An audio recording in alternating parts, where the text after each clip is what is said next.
In the year 1911, the young explorer Hiram Bingham was exploring the mountainous cloud forests of Peru. He was chasing a rumor that had been circulating for many years, a rumor that an entire lost city might lie somewhere high in the Peruvian Andes, in a valley known as Urubamba. Bingham was skeptical, but upon hearing a tip from a local guide, he decided to climb to the top of the precarious mountain trail and investigate. He later wrote about how his journey unfolded. So lofty are the peaks on either side that although the trail was frequently shadowed by dense tropical jungle, many of the mountains were capped with snow. There seemed to be little in the way of ruins, and I began to think that my time had been wasted. However, the view was magnificent. On all sides of us rose the magnificent peaks of the Urubamba Canyon, while 2,000 feet below us, the rushing waters of the noisy river. Bingham climbed a little higher, hacking through the dense forest and fighting off the effects of altitude sickness that would often creep up on travelers in the high passes of the Andes. And soon he stumbled across something that must have made his heart skip a beat. Presently, we found ourselves in the midst of a tropical forest, beneath the shade of whose trees we could make out a maze of ancient walls, the ruins of buildings made of blocks of granite, some of which were beautifully fitted together in the most refined style of Inca architecture. Bingham was impressed, but the more he explored, the more he realized that this was no mere scattering of ruins. A few roads farther along, we came to a little open space on which there were two splendid temples or palaces. The superior character of the stonework, the presence of these splendid edifices, and of what appeared to be an unusually large number of finely constructed stone dwellings, led me to believe that this might prove to be the largest and most important ruin discovered in South America. His trek turned into a frenetic scramble, as crumbling ruins gave way to yet more and more ruins, and it became clear that a large settlement did indeed lie here under the dense scrub and undergrowth. For an hour and 20 minutes, we had a hard climb. A good part of the distance we went on all fours, sometimes holding on by our fingernails. Here and there, a primitive ladder made from the roughly notched trunk of a small tree was placed in such a way as to help one over what might otherwise have been an impassable cliff. The heat was excessive. The ruins that Bingham had discovered were the remains of a royal estate, of the kings of a people known as the Inca. It had lain completely abandoned for nearly 4 centuries on top of the craggy peaks of the Urubamba Valley. Today, it is one of the most recognizable and distinctive ruined places in the world, and it is known as Machu Picchu. It had once been an outpost of an empire that stretched right across the continent of South America and formed its most extensive and sophisticated civilization, an empire that had tamed one of the most hostile environments on Earth. As Bingham explored the overgrown ruins over the following weeks and months, clearing away the vegetation that rolled over these ancient walls, he must have asked himself, how had the people of this region built such a mighty fortress in the clouds? How had this great city gone undiscovered for so many centuries, and with no signs of war or destruction on its stones? What in all the world had happened to the Inca people of the Cloud Forest?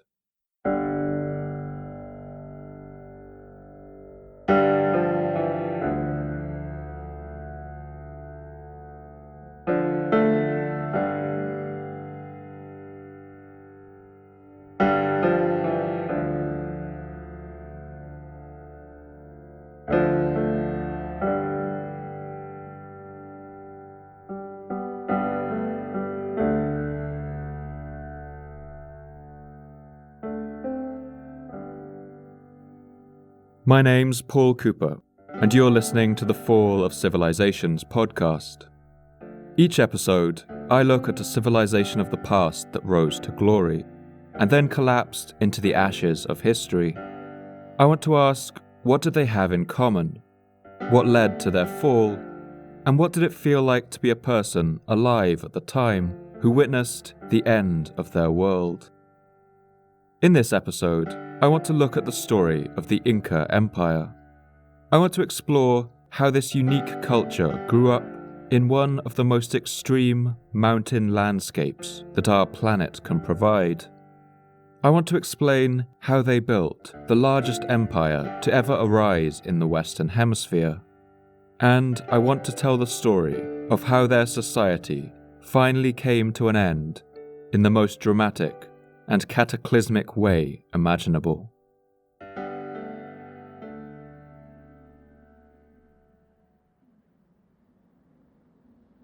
The Andes Mountains are the largest continental mountain range in the world. They stretch more than 7,000 kilometers across the South American landmass, from north to south, a distance that stretches about a sixth of the way around the circumference of the Earth. They form part of the eastern edge of what's called the Pacific Ring of Fire, a nearly continuous chain of volcanic belts, lava-filled oceanic trenches, and towering mountains that stretches right around the coast of the Pacific Ocean. This is one of the most seismically active areas in the world, with around 90% of the world's earthquakes and about 75% of its volcanoes occurring along this enormous ring. Since their formation around 10 to 6 million years ago, these soaring peaks have had a dramatic effect on the circulation of the Earth's atmosphere, and they have given rise to some of the world's most extreme landscapes.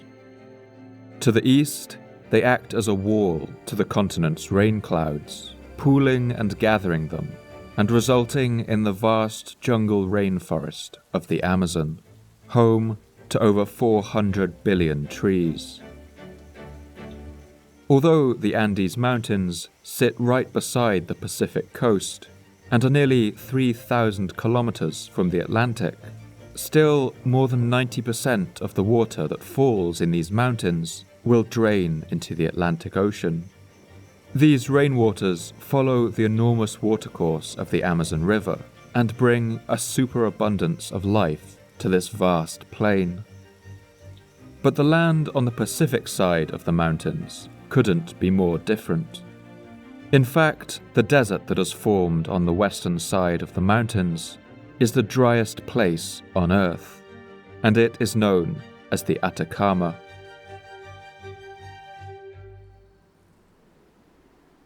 The Atacama Desert may be the oldest desert on Earth, and has experienced its extreme climate for at least the last 3 million years. It's so dry because the winds that blow up the coast of Chile and Peru are cold winds from the Antarctic, parched of any moisture by the sub-zero conditions of the pole. The Atacama is so arid that even though it contains several mountains higher than 6,000 meters, many are still completely free of glaciers. Some weather stations set up in the desert in modern times have never detected any rain. This extreme aridity, as well as its broken, rocky landscape, means this desert is frequently used as a filming location for science fiction films set on the planet Mars. In fact, in 2003, a team of scientists even went out into the driest parts of the Atacama Desert and repeated the same tests that the Mars Viking rovers had used to try to find life on the surface of the red planet. The tests returned negative, detecting no signs of life. But across this desert, about 40 rivers do flow down from the mountains. These desert rivers form rich oases and for at least the last 10,000 years, humans have made their home here. This was one of the last stops on humanity's journey of more than 30,000 kilometers from the deserts of Ethiopia. Many common plants were domesticated and farmed in these valleys, which receive virtually no rainfall. Foods like avocados, peanuts, beans, squash, peppers, sweet potatoes, and a variety of fruits, including pineapples and guavas. And it's in these fertile river valleys that the very earliest civilizations of this region began. In Inca conceptions, the universe was created by a god named Viracocha. He also created mankind and crafted humans out of stone, as one surviving Inca hymn recounts. Kuhñeqi, tehsi Viracochapaj, qailla Viracocha, tukapu, O Creator, root of all, Viracocha, end of all, Lord in shining garments, who infuses life and sets all things in order, saying, let there be man, let there be women, moulder, maker, to all things you have given life, watch over them, keep them living prosperously, fortunately, in safety and peace. Juras qaiki, qasilla, qespilla causamusaj. In fact, the Inca were only the latest in a long string of human civilizations that rose and fell in the region of the Andes. The coastal basin of the Atacama Desert is thought to be one of the few so-called cradles of civilization in the world, along with others like Mexico, the Indus Valley, the basin of the Yangtze and Yellow Rivers in China, and the Tigris-Euphrates Valley in Mesopotamia, all places where city-dwelling human societies have independently risen up. Some memory of these early days is recalled in the Incas' version of their own history, known as the Chronicle of the Incas. In ancient times, they say, the land and the provinces of Peru were dark and neither light nor daylight existed. In this time, there lived certain people who had a lord who ruled over them and to whom they were subject. The name of these people and that of their ruler have been forgotten.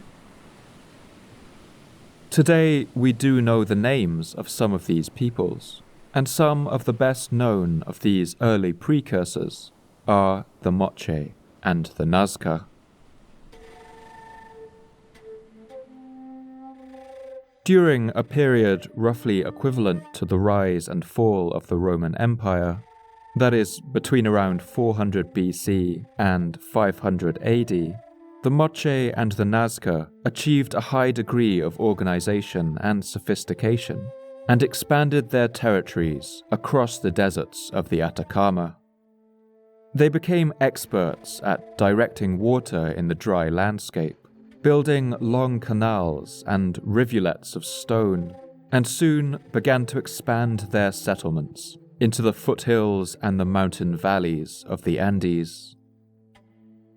The Nazca are most famous for the hundreds of remarkable patterns and images that they drew in the landscape of the coastal deserts.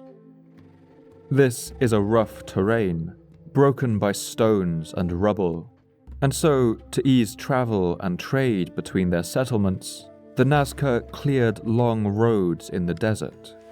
But soon these desert lines seem to have taken on a more decorative and perhaps mystical significance. The Nazca constructed these lines with simple tools and careful planning, clearing away the rocks and rubble of the desert and revealing the lighter-colored sand beneath. Some of these vast patterns are nearly 400 meters long, or the length of 4 football pitches. Hundreds are simple geometric designs, while more than 70 are depictions of animals, including hummingbirds, spiders, fish, condors, monkeys, lizards and humans, as well as an assortment of trees and flowers. These vast shapes in the sand were invisible from ground level, but they could be seen from the sharply rising foothills and mountains that rose out of the desert. We don't know the full significance of these lines, whether religious or to mark the positions of the stars at certain times of the year, or simply as ostentatious expressions of wealth and power.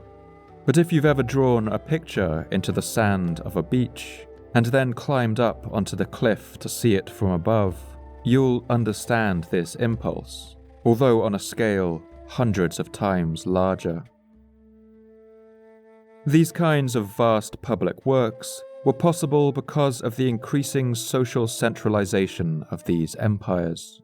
But for reasons we don't entirely understand, both of these early societies soon passed out of history and into dust.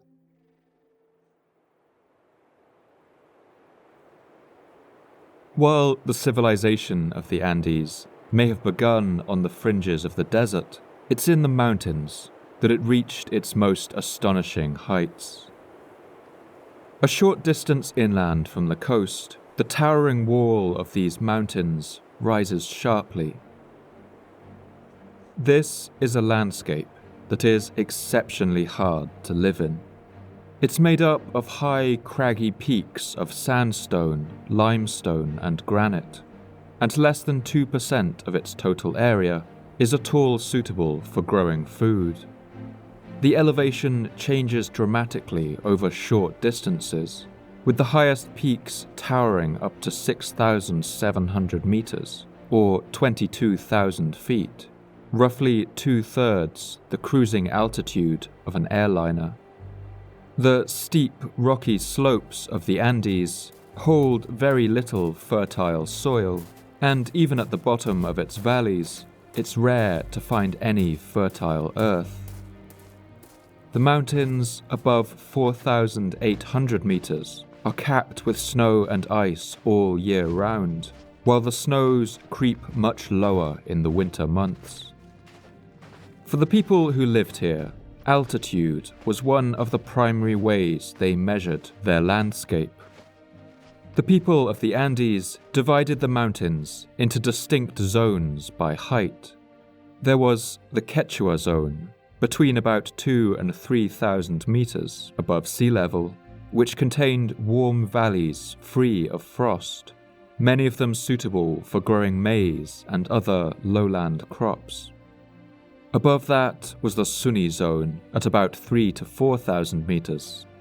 On these steep slopes, potatoes were the primary crop. Higher still was the zone known as Puna. Agriculture was impossible here, but there are vast frosty grasslands where herds of alpaca and llama could be grazed in great numbers, crucial for their wool and meat. Also raised for meat were guinea pigs, which were cheap to raise and maintain, happily ate grains too coarse or bitter for humans, and reproduced extremely rapidly. Life for these early people was hard. Infant mortality was so high in the Andes that Inca children were not given a name until their 3rd birthday, and until then were simply referred to with the fitting name Wawa. This rugged landscape was no place for individualism. There were no horses or oxen in the Americas that could help its people carry heavy loads or pull plows, so fields had to be turned by human hands.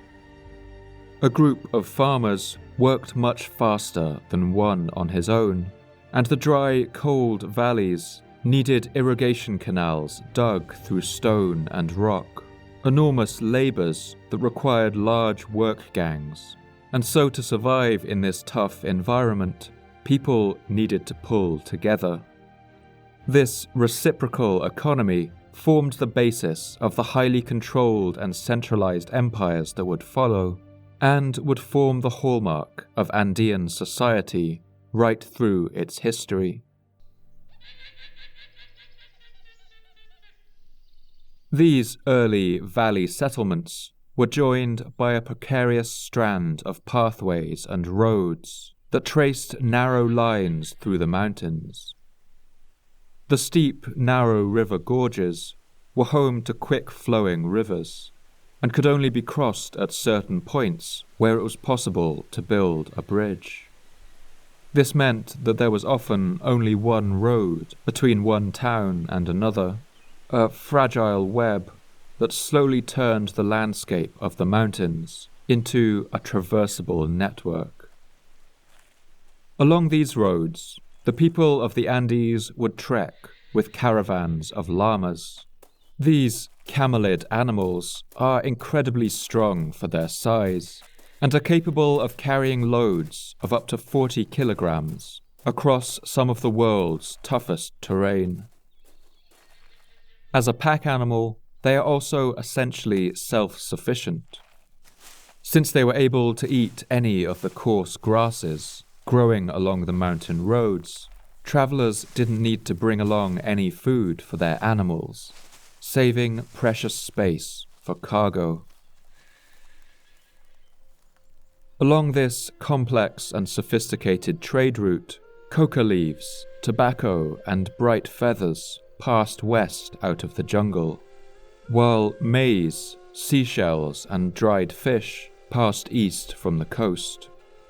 This system saw seashells decorating the clothes of people who lived 1,000 miles from the sea, and bright tropical feathers decorating the hair of people who had never laid eyes on the jungle. One of the first great cities of this region was called Tiwanaku, and it grew up in what is now western Bolivia, near the vast shores of the body of water known as Lake Titicaca. This is the largest lake in South America, and one of the highest in the world, today straddling the borders of Bolivia and Peru. This lake is so vast that it's often impossible to see the other side, and so in the craggy landscape of the Andes, it forms a completely unique place, where the narrow valleys and jagged peaks suddenly give way to blue, open skies, the placid surface of the lake reflecting it like a mirror, and a horizon vanishing into the distance. For the whole history of the people of the Andes, this lake would hold a special place in their imagination, and would form the center point of their mythology. The city of Tiwanaku held vast pyramid structures and impressive carved gateways, cut from solid blocks of stone weighing up to 66 tons. It was home to as many as 20,000 people, and formed one of the first capitals of the Andes. In the Inca creation story, we can see the cultural debt they owed to Tiwanaku. They believed it was the place where light was first brought to the world, when before there had been only darkness. During this time of total night, they say that a lord emerged from a lake in this land of Peru. They say he brought with him a certain number of people, and went to the place near the lake where today there is a town called Tiwanaku. There, they say that he suddenly made the sun and day, and ordered the sun to follow the course that it follows. Then, they say, he made the stars and the moon. From the Inca perspective, the light of civilization had been created at Tiwanaku. By the time that the Inca ruled the Andes, this ancient city was already a series of ruins. When the Inca first stumbled upon it, they would have found the ancient city abandoned, a chaotic mess of broken blocks of masonry, the high, grassy plains littered with the fragments of monumental statues, shattered fragments of stone heads staring out of the walls. To the Inca, the meaning of this place was clear. This must have been the workshop where the creator god Viracocha had worked to create the world, and these stone statues were his first failed attempts at creating human life. He made some people from stone as a model of those that he would produce later, together with a chieftain to govern and rule over them, and many women, some pregnant and others delivered. When he made all these of stone, he set them aside and then made another province, forming them of stones. In the Sumerian legends, the people of Mesopotamia recounted how the god Enlil created man out of clay, an idea that lived on in the Hebrew Bible. Clay was the element of ancient Mesopotamia. It was the substance that built their houses, their pots and tools, the substance that allowed them to develop writing. But in the Andes, the element that the people knew best was stone. In the Andes, stone was everywhere. It towered over you on either side in the valleys. It lay waiting for you if you dug too deeply into the thin soil. It was what you had to cut through to build canals, to build your houses and temples. It even came tumbling and crashing down the mountainsides when earthquakes rocked the ground beneath your feet. So perhaps it's no coincidence that the Inca believed themselves to have been crafted from stone. It's in this city of Tiwanaku that the art of stone carving reached its earliest heights. Today, a great monument known as the Gate of the Sun still stands in ruins, covered with 48 intricately carved figures, perhaps representing something like the signs of the zodiac. The city of Tiwanaku was grand, with its elites living inside a fortified artificial island, guarded by 4 high stone walls, surrounded by a moat. But after a time, Tiwanaku also faded into obscurity. Still, its influence on the region was enormous, and all the civilizations that followed would retain something of its unique cultural imprint. One of these civilizations was the Wari. The Wari were experts at water control, and they marshaled enormous work gangs to build vast reservoirs and aqueducts that cut through the dry coastal plains and transformed the landscape of the low Andes. The Wari tamed the desert, building aqueducts up to 40 kilometers long to divert the sparse waters towards their cities. But they were never ornate or showy builders, like the people of Tiwanaku. Their buildings were rough constructions, pulled together out of uncarved field stones, and locked together with mud for mortar. But they still liked to build big. The walls of their cities were sometimes 2 to 3 meters thick, and up to 12 meters high. The Inca built on the foundations laid by the Wari, sometimes quite literally. At certain sites, you can see the walls of the Wari built from small stones, but with Inca additions extending and upgrading them in their distinctive signature style of massive megalithic stones. For reasons we don't quite understand, the Wari soon embarked on a rapid series of expansions that saw their power spread across the Andes. Some have guessed that they might have adopted a new expansionist religion that drove them to conquer their neighbors. Others have speculated that climate shifts may have reduced the habitability of their traditional desert territory, meaning that expansion may have been a matter of survival. Either way, they were incredibly successful.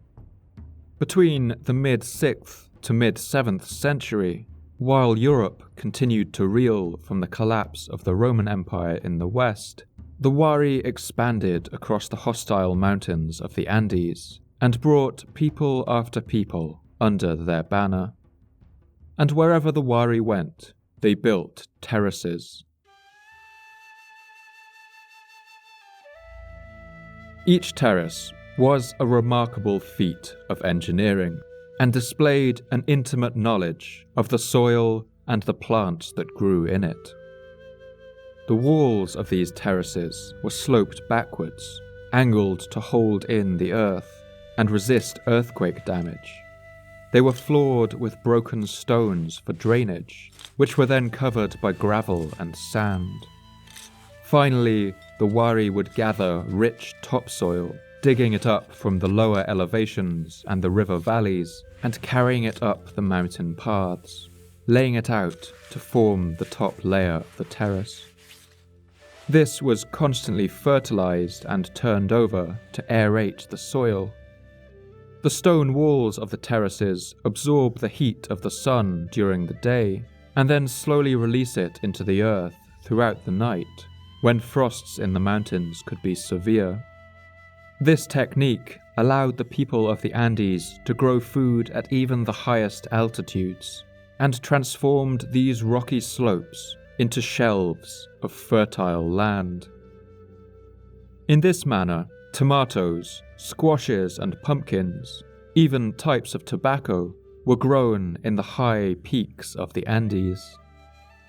One remarkable site, known as Morai, is thought to be a kind of laboratory where the Andean people could develop new strains and hybrids of crops for growing at high altitudes. Morai is a breathtaking series of circular terraces, looking at first glance something like a Roman amphitheatre, about 30 meters deep. Morai is located at a height of 3,500 meters above sea level, but its descending terraces act as a kind of artificial climate, with each terrace increasing the temperature as you descend in steady increments. In fact, the temperature difference from the top to the bottom of this well can be as much as 15 degrees Celsius.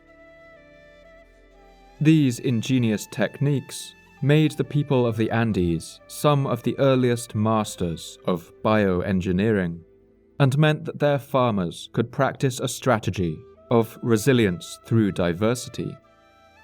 The people of the Andes cultivated more than 1,000 varieties of potato and over 150 varieties of maize. They would sometimes plant as many as 200 varieties of potato in a single field, each with different levels of frost resistance, different levels of drought resilience, and immune to different blights. These foods could be naturally freeze-dried in the cold, dry mountain air, allowing them to be stored for years on end, and ensuring that even in the immensely changeable environment of the Andes, any crisis could be ridden out. The cryptic indigenous document, known as the Huarochiri manuscript, pays tribute to the hard work of these ancient ancestors, who made the rocky landscape of the Andes bloom. In very ancient times, when a great number of people had filled the land, they lived miserably, scratching and digging the rock faces and ledges to make the terraced fields. These fields, some small, others large, are still visible today on all the rocky heights. And it wasn't only in the realm of terrace building that the Wari passed on their knowledge to the Inca. They also pioneered the kind of administrative empire that would lay the blueprint for what the Inca achieved. In every new town and city that the Wari folded into their empire, they built an administrative building built to a standard plan, suggesting a high degree of centralization in the empire. The imperial power of the Wari lasted for more than 400 years. But for reasons we can never entirely know, around the year 1000, it rapidly came apart. By the year 1100, all of the major Wari centers were abandoned and never reoccupied. The Wari Empire passed into dust, but its legacy continued. The Wari had introduced the idea of an empire that would unite the territories of the Andes, and now some of their former client states would try their hand at taking up their mantle. What followed was centuries of fragmentation and warfare in the mountains as rival states competed to fill the power vacuum that the Wari had left behind. From these wars, the Inca would rise. They would model themselves both culturally and politically on the Wari, even dressing their nobles in woven tunics descended from Wari traditional dress. They built their imperial capital of Cusco, modelled on the Wari cities, and all of this was designed to send a clear message. The days of chaos are coming to an end. The heirs of the old empire have arrived to bring order once more, and these heirs are the people of the Inca.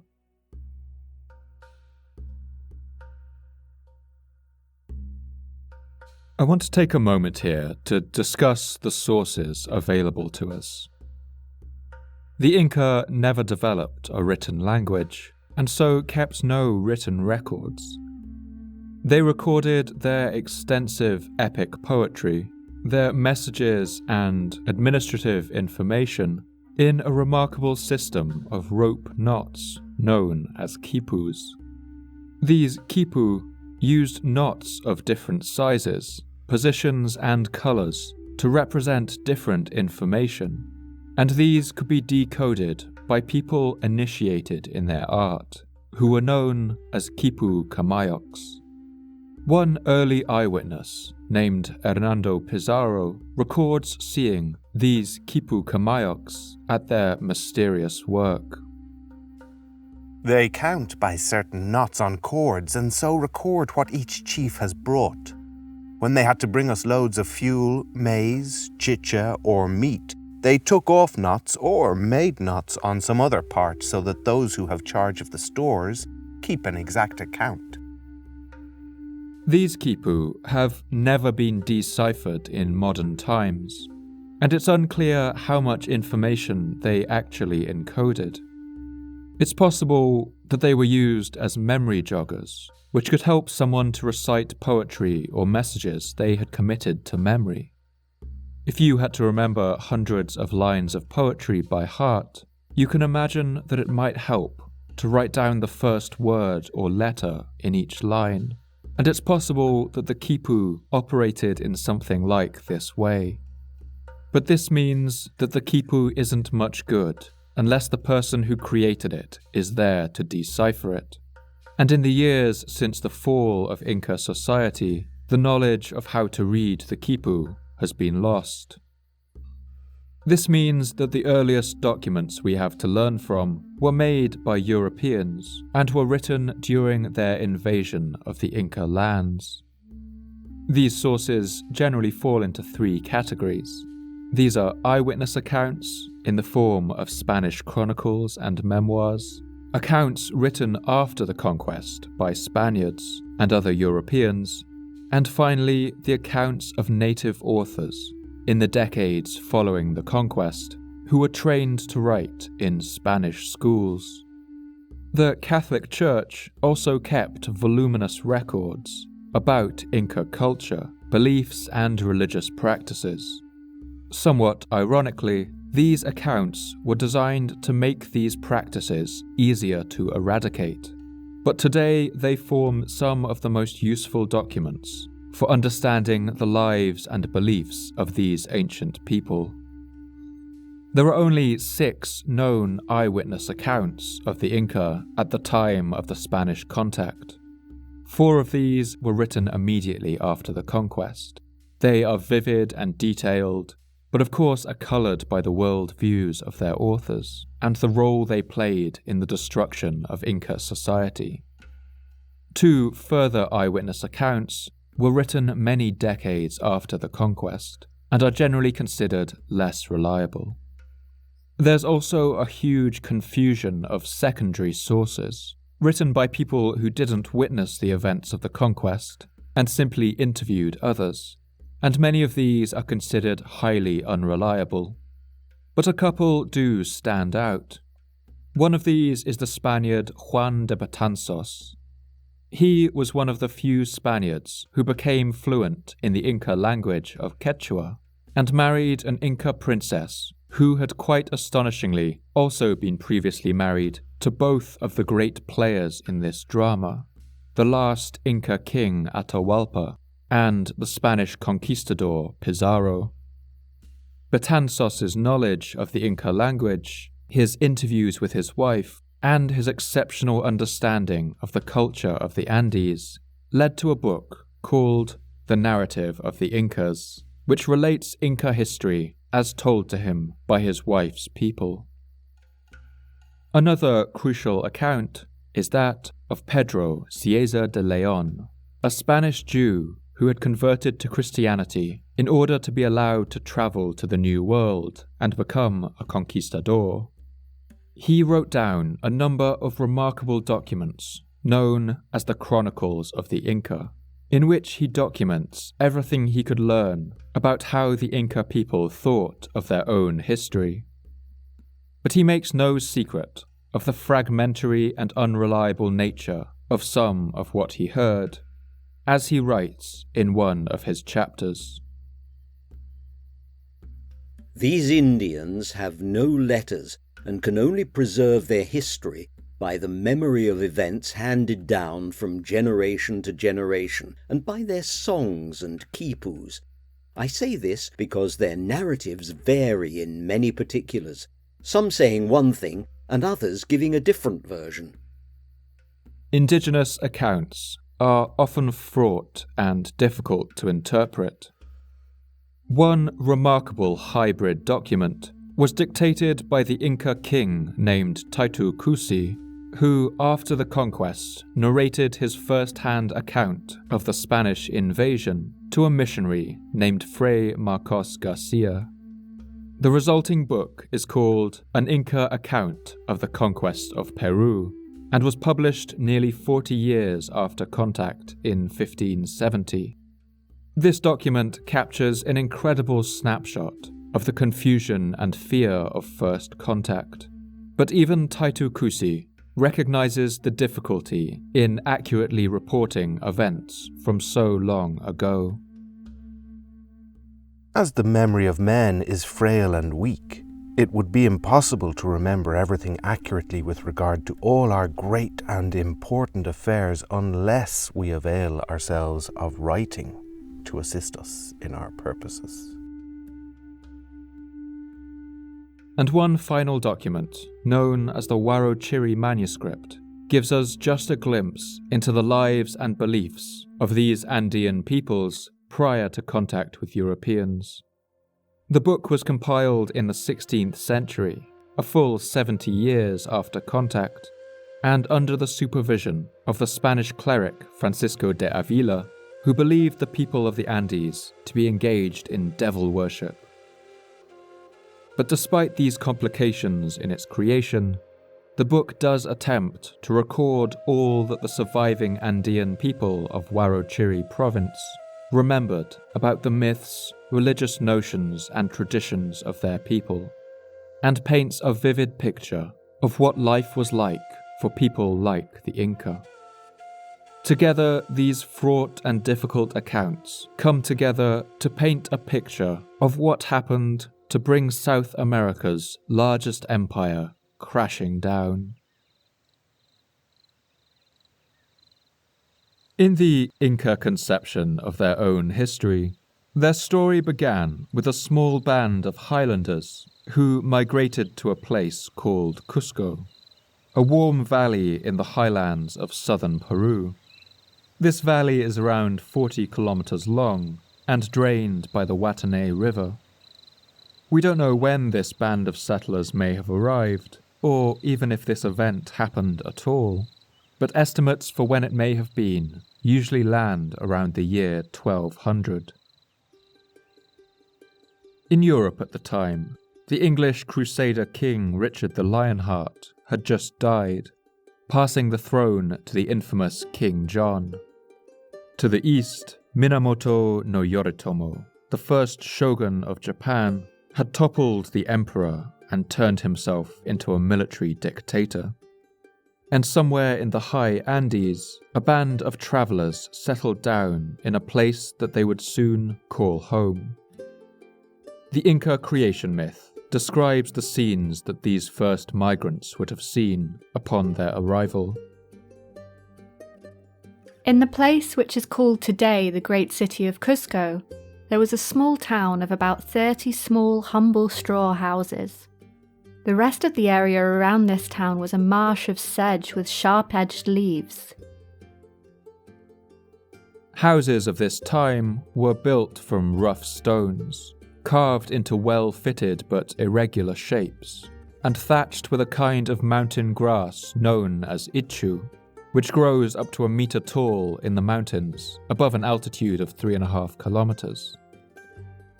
The straw from this grass was used for a wide variety of purposes by the Inca, and was gathered as soon as the rainy season ended in May.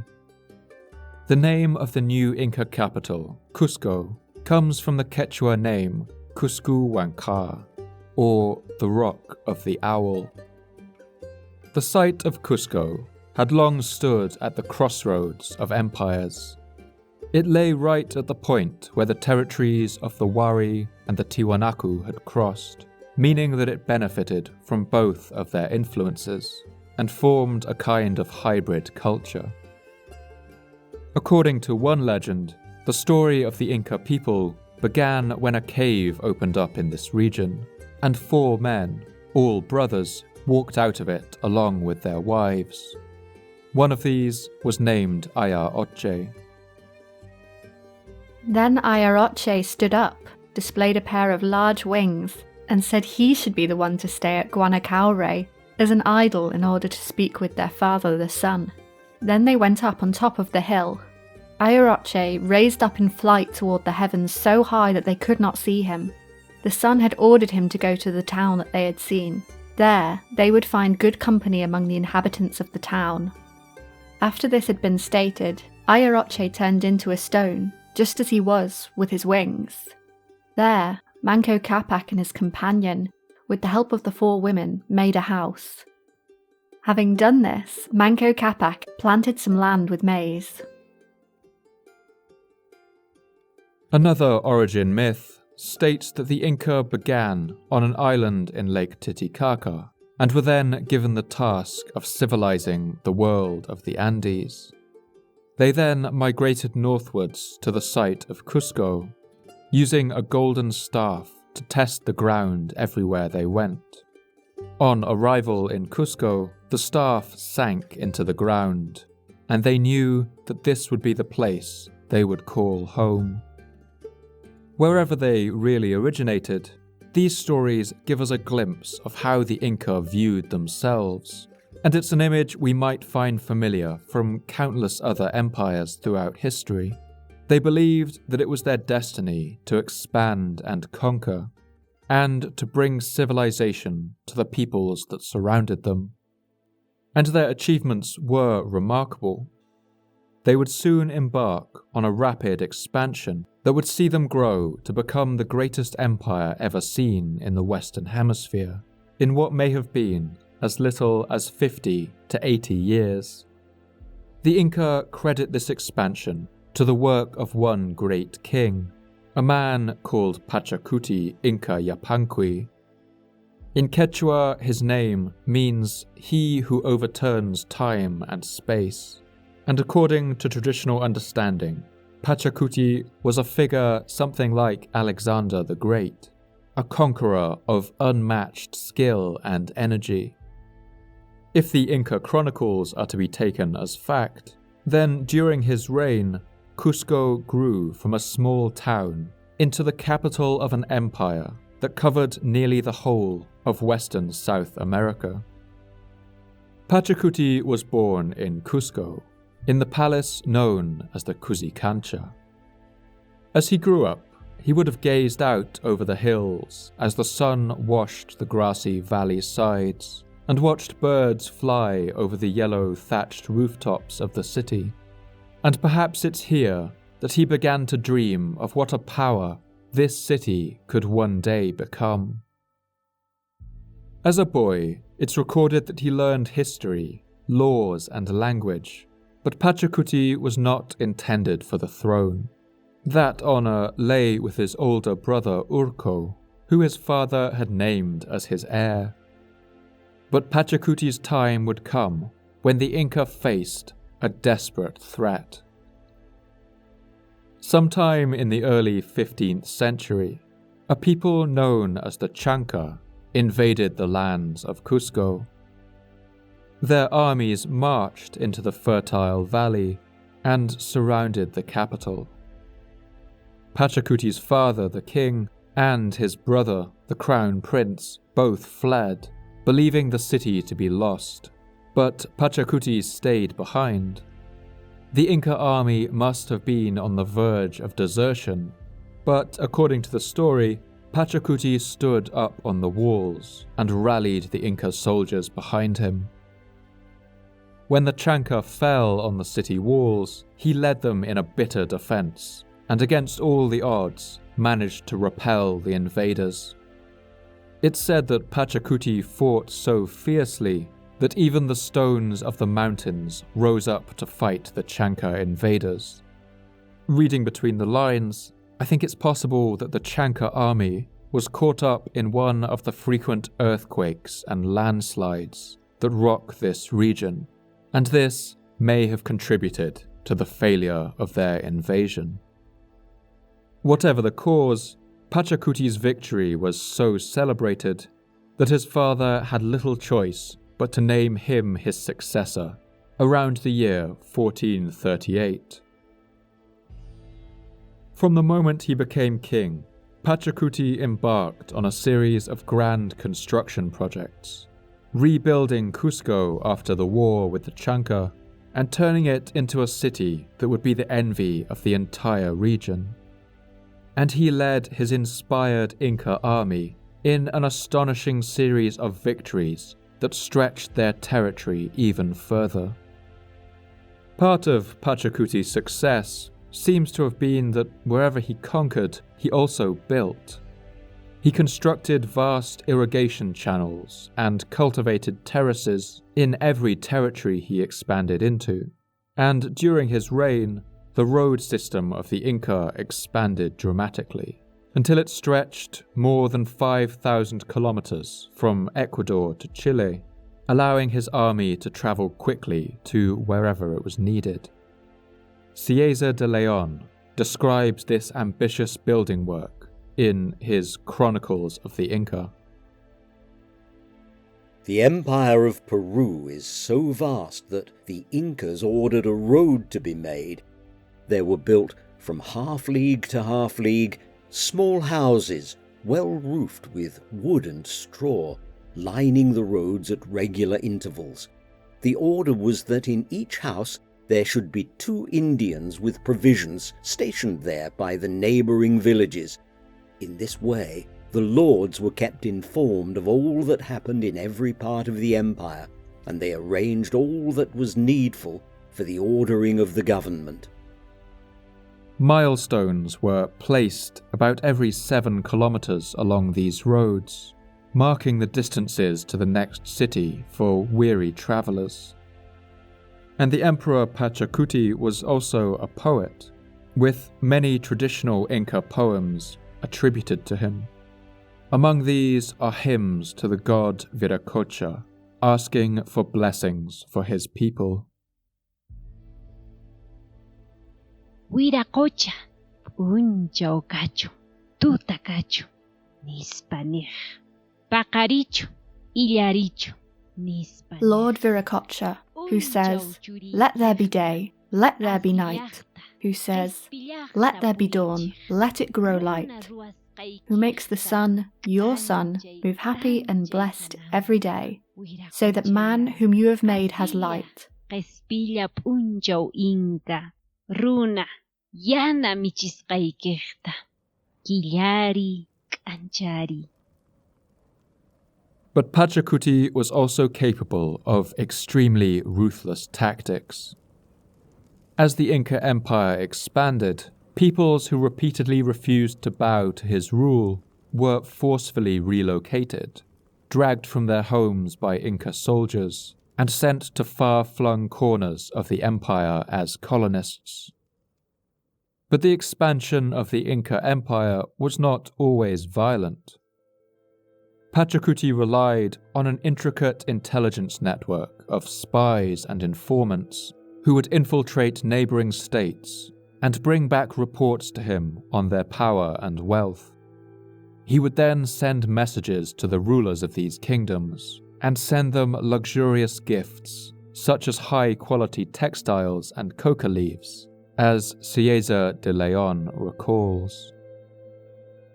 They always arranged matters in the commencement of their negotiations, so that things should be pleasantly and not harshly ordered. They marched from Cuzco with their army and warlike materials, until they were near the region they intended to conquer.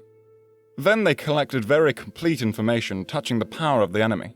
The Inca sent special messengers to the enemy to say that he desired to have them as allies and relations, so that, with joyful hearts and willing minds, they ought to come forth to receive him in their province, and give him obedience, as in the other provinces.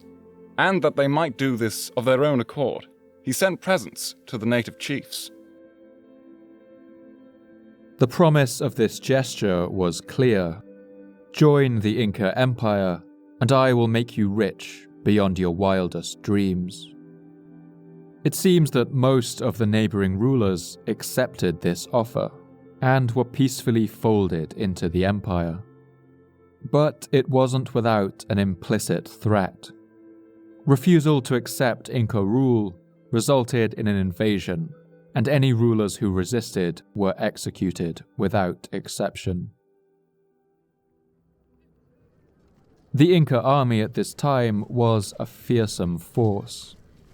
Any commoner could be conscripted as part of the Inca system of organized labor, and every able-bodied man was expected to take part in a war, at least in some capacity, at least once in their life. And the Inca army could reach the astonishing size of 140,000 men. The Inca had no iron or steel, and had no real technological advantage over other cultures in the Andes, so they often relied simply on their sheer force of numbers to overwhelm their opponents. Their weapons were hardwood spears launched using spear throwers, arrows and javelins, slings, as well as clubs and maces made from the hard wood of the chonta palm, with blunt or spiked heads made of copper or bronze. They wore armor made of wood and animal skin, sometimes lined with these metals, and on their backs warriors wore small round shields made of woven palm wood slats and cotton. Their favorite tactic was to ambush their enemy in steep valleys, rolling rocks down the hillside and trapping them in avalanches.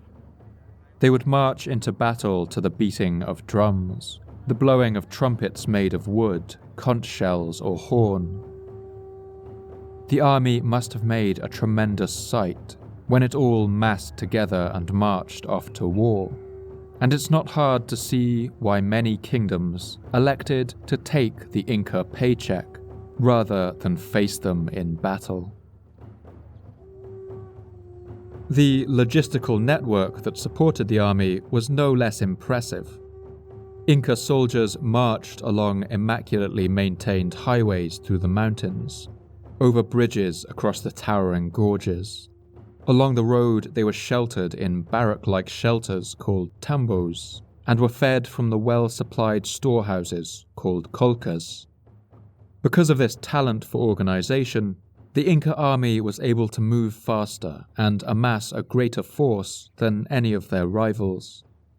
Once the Inca had taken control of a town, whether peacefully or by force, they would always build one of their large fortified storehouses or colcas just outside it. These they would fill with food, freeze-dried potatoes and corn, beans, dried meats and other long-lasting foods, as well as clothing, blankets and shawls, even sandals, which would then be distributed to the population. The capacity of this storage system was staggering. In just one region, known as the Mantaro Basin, there were nearly 3,000 of these storehouses, with a capacity of 170,000 cubic meters, or around 70 Olympic swimming pools. These kolkha storehouses were always placed in ostentatious positions, on top of hills or on the side of cliffs, so that everyone in the valley below could see them. The message they were designed to convey was clear. You are now part of the Inca Empire. The Empire will provide for you. All your troubles are over.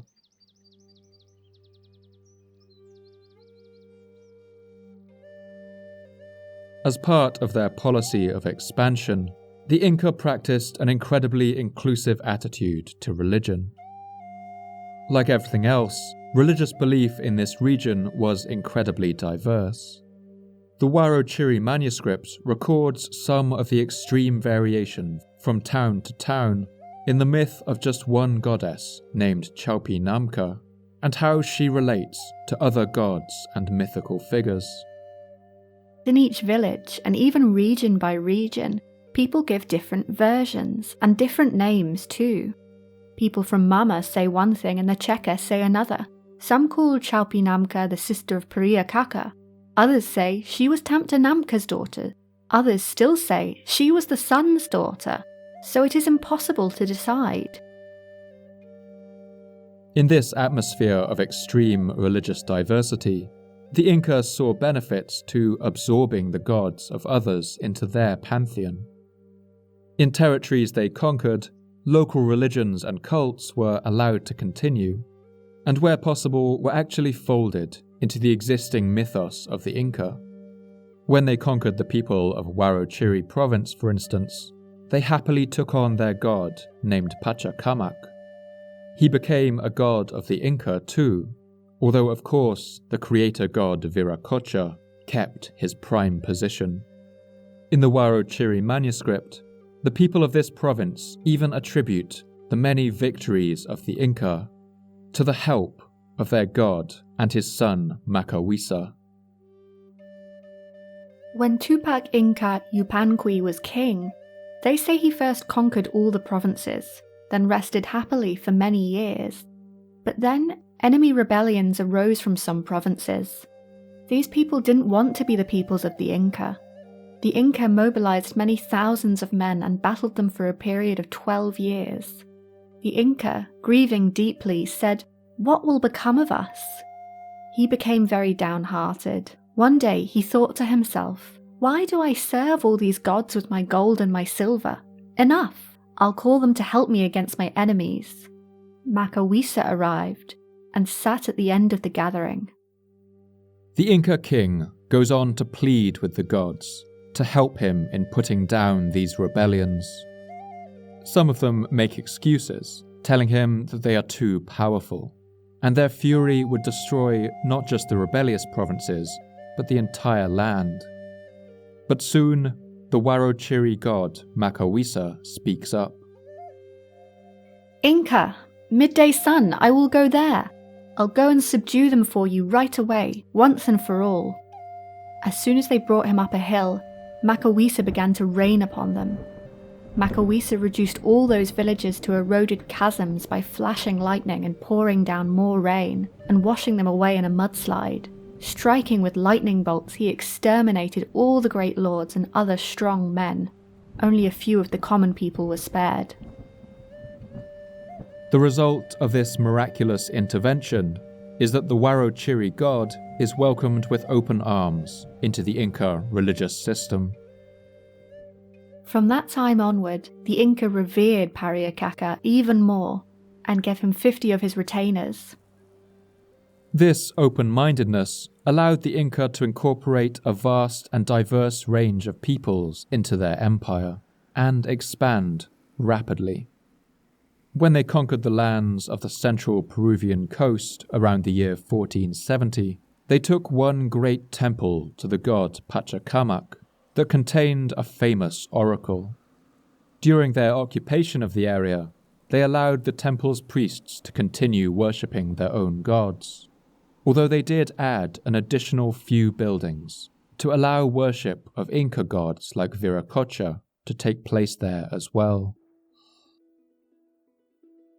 And of course, one of the most remarkable outposts that the Emperor Pachacuti built is the one that opened this episode. Around the year 1440, he ordered the construction of the outpost in the Peruvian cloud forests that would one day be known as Machu Picchu, perched on a mountain ridge rising half a kilometre above the valley floor, with steep cliffs plunging down on either side. It's not clear exactly what this town was designed for. It was never self-sufficient, relying on constant supplies ferried up to it from the valley floor, and so it must have served a very specific purpose. Some believe it may have been a royal retreat, chosen for the beauty of its location, while others argue that it may have been a plantation or trading post for high-value commodities like coca leaves, which the Inca chewed and brewed into tea for a mild narcotic effect. More than 100 steps of white granite connect the town's temples and houses, its water reservoirs, terraces, and its temple to the sun.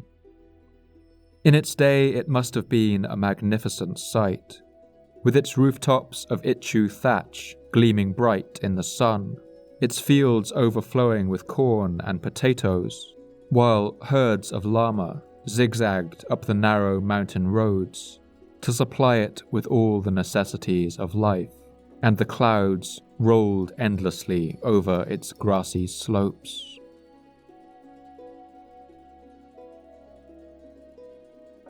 The reign of the great king Pachacuti saw the kingdom of Cusco reorganized into an entity known by its people as Tawantinsuyu. In Quechua, this means 4 regions together, and has been translated as something like the realm of the 4 parts, or the land of the 4 quarters. This was now a stable imperial state, made up of a central government, ruling over 4 provincial governments: Chinchasuyu in the northwest, Antisuyu in the northeast, Kuntisuyu in the south, and Kulasuyu in the southeast. The roads leading to each of these 4 provinces all met at a crossroads in the central plaza of the city of Cusco, where the babble of dozens of languages would have been heard on the streets. In Quechua, the word Inca meant lord, and at this time it also began to be used about the particular ethnic group or caste that ruled the empire from the city of Cusco. It's not clear how many of these people there may have been, but estimates range from about 15,000 to 40,000. But they would soon rule over an empire of more than 10 million people, and the king who reigned in Cusco would soon be known as the Sapa Inca, or the Lord without equal. As with many aspects of folkloric history, it's possible that Pachacuti's achievements have been exaggerated. Mythical retellings of history naturally tend towards what's called the great man theory of history. Simply put, it just makes a better story to imagine that one hero is responsible for the construction of an empire. It's possible that Inca expansion should actually be credited to the reign of several kings, and with various less glamorous economic and social developments. But whether this is true or not, Pachacuti's name would forever be inscribed in the memories of the people of the Andes. This great poet king of the Inca died around the year 1471, and on his deathbed he is said to have uttered the following lament. I was born as a lily in the garden, and like the lily I grew. As my age advanced, I became old and had to die, and so I withered and died. The son of Pachacuti, a man named Túpac Inca, followed in his father's footsteps to expand the empire even further, until only one true rival existed in the region, a people known as the Chimu. These were a desert people who built the vast triangular mud brick city of Chanchan on the coast of northern Peru. The Chimu had grown rich diving for the highly prized shells of the mollusk Spondylus that thrived off their desert coast. Their divers paddled out in boats and sank to the bottom of the ocean with stones tied to their feet, holding their breath for minutes at a time beneath the waves. Whole sections of the Chimu city of Chanchan were given over to the industry of shell production, where the mollusks were cleaned out, the shells were polished and carved, and from there distributed and sold to the whole region.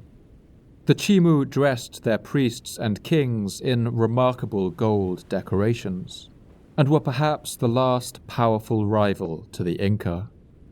But by the year 1470, the Chimu too were conquered, and Inca power in the region was now all but unchallenged.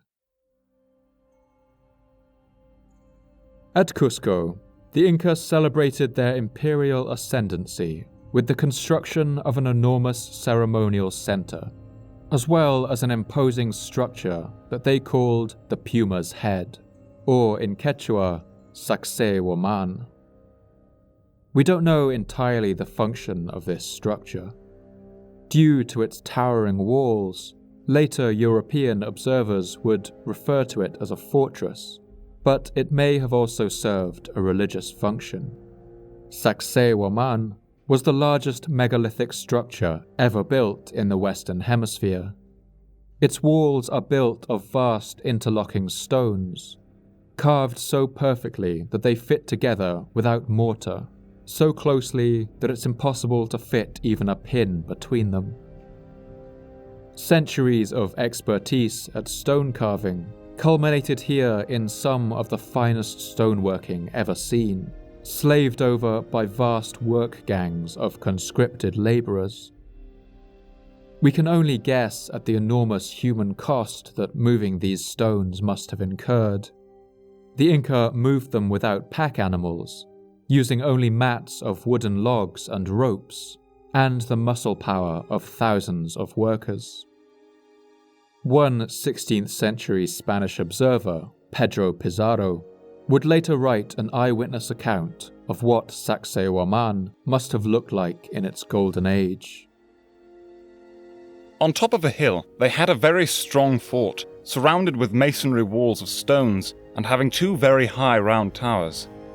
And in the lower part of this wall, there were stones so large and thick that it seemed impossible that human hands could have set them in place. They were so close together and so well fitted that the point of a pin could not have been inserted in one of the joints. The whole fortress was built up in terraces and flat spaces. The estimated volume of stone used in its construction is over 6,000 cubic meters. Estimates for the weight of the largest andesite block go as high as 200 tons, or about 100 times the weight of the average stone used to build the pyramids of Giza. The closeness of the stones and their lack of regular order are thought to be an adaptation developed over centuries to help these walls survive the devastating earthquakes that regularly rock the Cusco region. It's said that during an earthquake, the stones of these walls dance in their place, jittering and juddering, but always falling back to where they began. Cusco wasn't a city in the way we think of one, as a center of trade. There were no markets or squares, no workshops or places of business. It was forbidden for foreigners and commoners to stay in the city overnight, and it was home purely to the temples and priests, as well as the king in his palace and the officials of the empire. At its heart was the Coricancha, or the Golden Enclosure, what the Spanish would refer to later as the Temple of the Sun. This was the spiritual and ceremonial heart of the empire, and during the most important rituals, The mummified remains of dead emperors would be brought out into the main square, where crowds of thousands would come to see them. The chronicler Pedro de Cieza de Leon recorded the magnificence of the Coricancha's appearance, based on the evidence given to him by Cusco's surviving Inca princes, and the few remaining eyewitnesses who had seen the temple in its glory days. Its circumference is some 400 paces, surrounded by a high wall of the finest masonry and precision.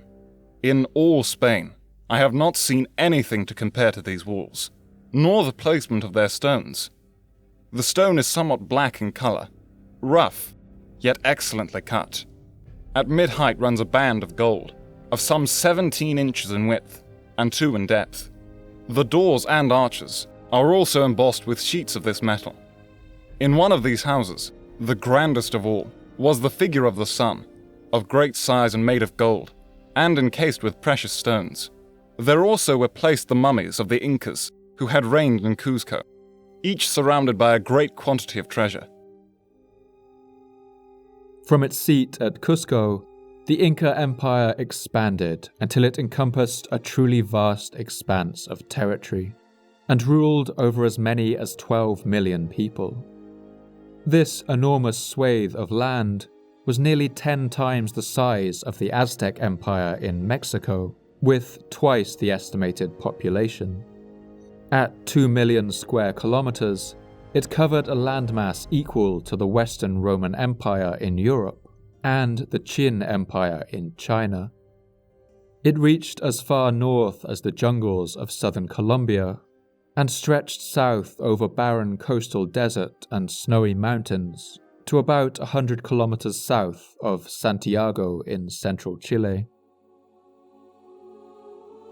It was actually one of the few empires in history to ever stretch so far from north to south. Most powers stretch horizontally, from east to west, in the same direction as the planet's rotation, and the reasons for that aren't hard to see. Most cultures prefer not to go too far outside the climate they're used to. In the northern hemisphere, that means if you go north, things get colder and darker, and as you go south, things get hotter. But going east or west doesn't tend to change the climate all that much. But the Inca bucked that trend. Their empire stretches from north to south for an astonishing 4,000 kilometers, or about a tenth of the way around the globe.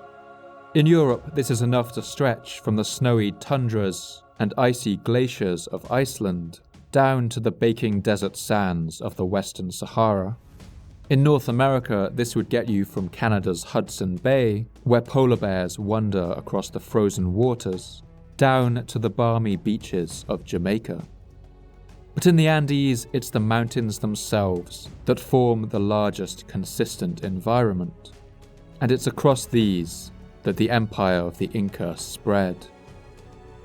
The Inca were deeply suspicious of the Amazon rainforest and the foothills that descended down into it.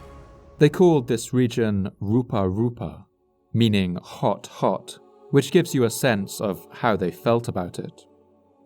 The hills that looked out over the forests are known as the eyebrow of the jungle, jutting out as they do over the cloud forest below. The Inca tended to keep well clear of the rainforest's dark, shady depths.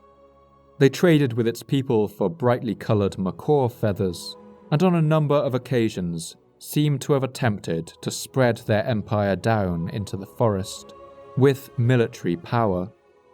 But what little information we have about these expeditions tells us that they invariably met with disaster. But the Inca were fascinated by this place, by the exotic animals and plants that flourished in the Amazon basin. The jaguars, snakes, and tropical birds of the jungle appear constantly in Inca art, high up in their mountains. The Inca economy is one of the most fascinating aspects of their society. To the extent that we can fit its structure into modern definitions, many have described it as an early example of state socialism, or even communism. As far as we can tell, the idea of private property didn't exist in Inca society, and they progressed on the basis of shared ownership of assets, resources, and the means of production. When an Inca couple got married, they were given a house and a plot of land by the state, which they would use to produce enough food to support themselves. The state provided them with seeds and tools, and whenever the couple had a child, they were given another bit of land to help feed it. Each family was also provided with 2 llamas, which were good for transportation and wool, and also produced manure for their fields. In return, the family would give over all the food they didn't eat into the common storehouse. And instead of taxes, they contributed directly with labor, agreeing to perform a service known as mita whenever called upon. This would involve laboring on a construction project for part of the year, or working in a particular workshop, making cloth or pottery, say. If they were a fast runner, their service might be to work as a message carrier on the roads, or if they were strong and able-bodied, to fight in the army. While performing this work, all food and accommodation was provided by the state. Inca nobles were exempt from this labor tax, and also any officials who were responsible for more than 100 people. Other than food and water, cloth was perhaps the most important resource in the Andes. It was crucial for clothing, of course, but was also needed for making containers to store and transport food. The bulk of this textile manufacture was done by women, who were provided with all the raw materials involved in spinning, dyeing, weaving, and plaiting to produce thread, cloth, and rope. Andean society required millions of meters of thread, and the women of this region would have gone about the streets with their drop spindles, devices that allowed them to spin while walking around and taking care of their other duties. The hierarchy of this society was rigidly enforced, and peasants had little independence or power. The authorities even conducted inspections of people's homes to ensure that commoners did not own any gold or silver, have any valuable clothing, or keep more than 10 animals. This entire system of organized labor was centrally planned from Cusco, and, quite remarkably, operated without a single word ever being written down. All the information on how many taxpayers there were, the number of men available for military service, the quantities of cloth and food produced and required, the numbers of children and elderly people, all of this was recorded on the quipus, those systems of knots that could only be interpreted by a learned quipu camayok. With its sprawling territory, its well-oiled, centrally coordinated economy, and its state-of-the-art road network, the Inca Empire was now at the height of its power and confidence. But events were already brewing in the wider world that would soon bring them into contact with powers far outside their past experience, and which would ultimately lead to the wholesale collapse and disintegration of their entire society. If we were to soar over the city of Cusco in the year 1500, we would see it in the throes of an impressive and somber procession. The Inca king at the time, a man named Huayna Capac, was returning to the city at the head of a massive army, after conquering a fierce people known as the Chachapoyas in the cloud forests to the north. The chronicler Cieza de Leon recalls what a royal procession of this period looked like. Round the litter marched the king's guard with the archers and halberdiers, and in front went 5,000 slingers, while in the rear there were lancers with their captains. On the flanks of the road and on the road itself there were faithful runners who kept a lookout and announced the approach of the Lord. So many people came out to see him pass that the hillsides were covered, and they all blessed their sovereign, raising a great cry and shouting. But the army was not in a mood of celebration. In fact, all the soldiers, even the king himself, were weeping.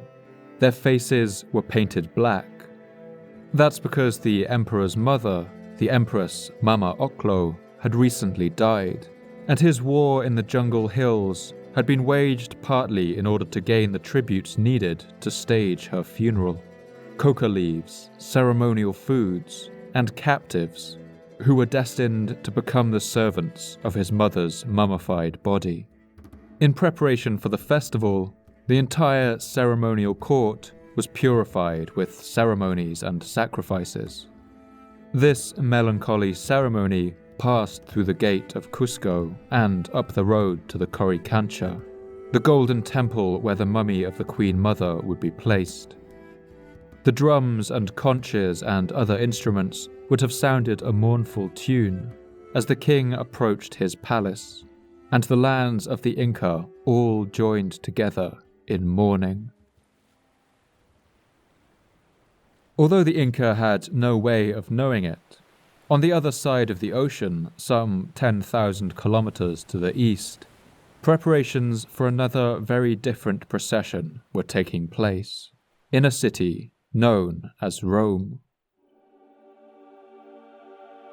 For the Christians of Europe, the new year was drawing close, and the year 1500 AD would be a milestone date, a millennia and a half after the date given to the birth of Jesus Christ. In the Christian world, the half-millennium marked a time of enormous change. The Catholic monarchs of Spain had recently conquered the last Muslim kingdom in Europe, capturing the city of Granada in southern Spain and unifying the Iberian Peninsula under a Christian king.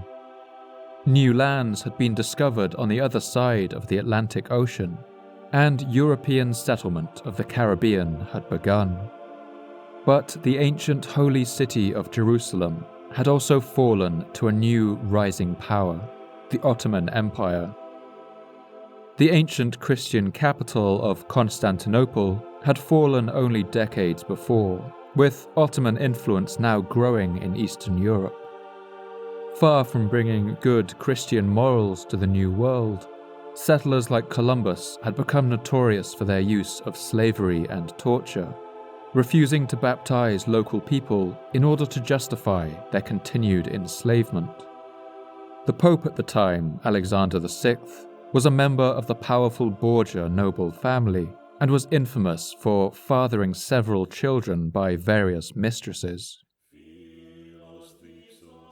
Dark, momentous things seemed to be happening in the world, and people became obsessed with one passage in the Book of Revelations that referred to the end of the world coming at the half-time after the time. This was believed to refer to a millennium and a half since the date of the Nativity. To mark the occasion, in the year 1500, the painter Botticelli painted a grand artwork showing the nativity scene being attended by angels, and included the following apocalyptic inscription in Greek above it. This picture, at the end of the year 1500, in the troubles of Italy, I, Alessandro, in the half-time after the time, painted, according to the 11th chapter of St. John, in the second woe of the apocalypse, during the release of the devil for 3.5 years. When Rome's river Tiber flooded in the year 1497, and months later the papal fortress of Castel Sant'Angelo was struck by lightning, rumours spread that the half-millennium would bring death and devastation, perhaps even the coming of the Antichrist and the end of days. But the beleaguered Pope Alexander was determined that the celebrations would mark the dawn of a new beginning for the Christian world. In the final days of the year 1499, the city of Rome was cleared of litter, and its vagrants and homeless were driven from the streets for a remarkable ceremony. To mark the half-millennium, the Pope had decided to demolish a wall that bricked up the entrance to St. Peter's, known as the Golden Gate, supposedly the one through which Christ himself had passed when he entered Jerusalem on Palm Sunday. The Pope was surrounded by a choir singing hymns, among them, notably, Psalm 118. Open for me the gates of the righteous. I will enter and give thanks to the Lord. This is the gate of the Lord through which the righteous may enter. Carrying a mason's hammer in hand, the Pope stood from his throne and approached the old bricked-up wall. Then he struck it 3 times. A team of masons joined in to finish the job, and they all crashed through the ancient doorway in what must have been a burst of dust and rubble, smashing their way into the new half-millennium. The end of days did not come for Christian Europe at the year 1500, but there is a bitter irony that they were in fact about to unleash a wave of destruction on the other half of the world that would match anything described in the Book of Revelations. For the empire of the Inca, the clock was now ticking, and the funeral procession that passed through the streets of Cusco, the soldiers with their faces painted black, the blowing of conches, and everyone present weeping, all of it may as well have been mourning for the entire society that ruled over the mountains of the Andes.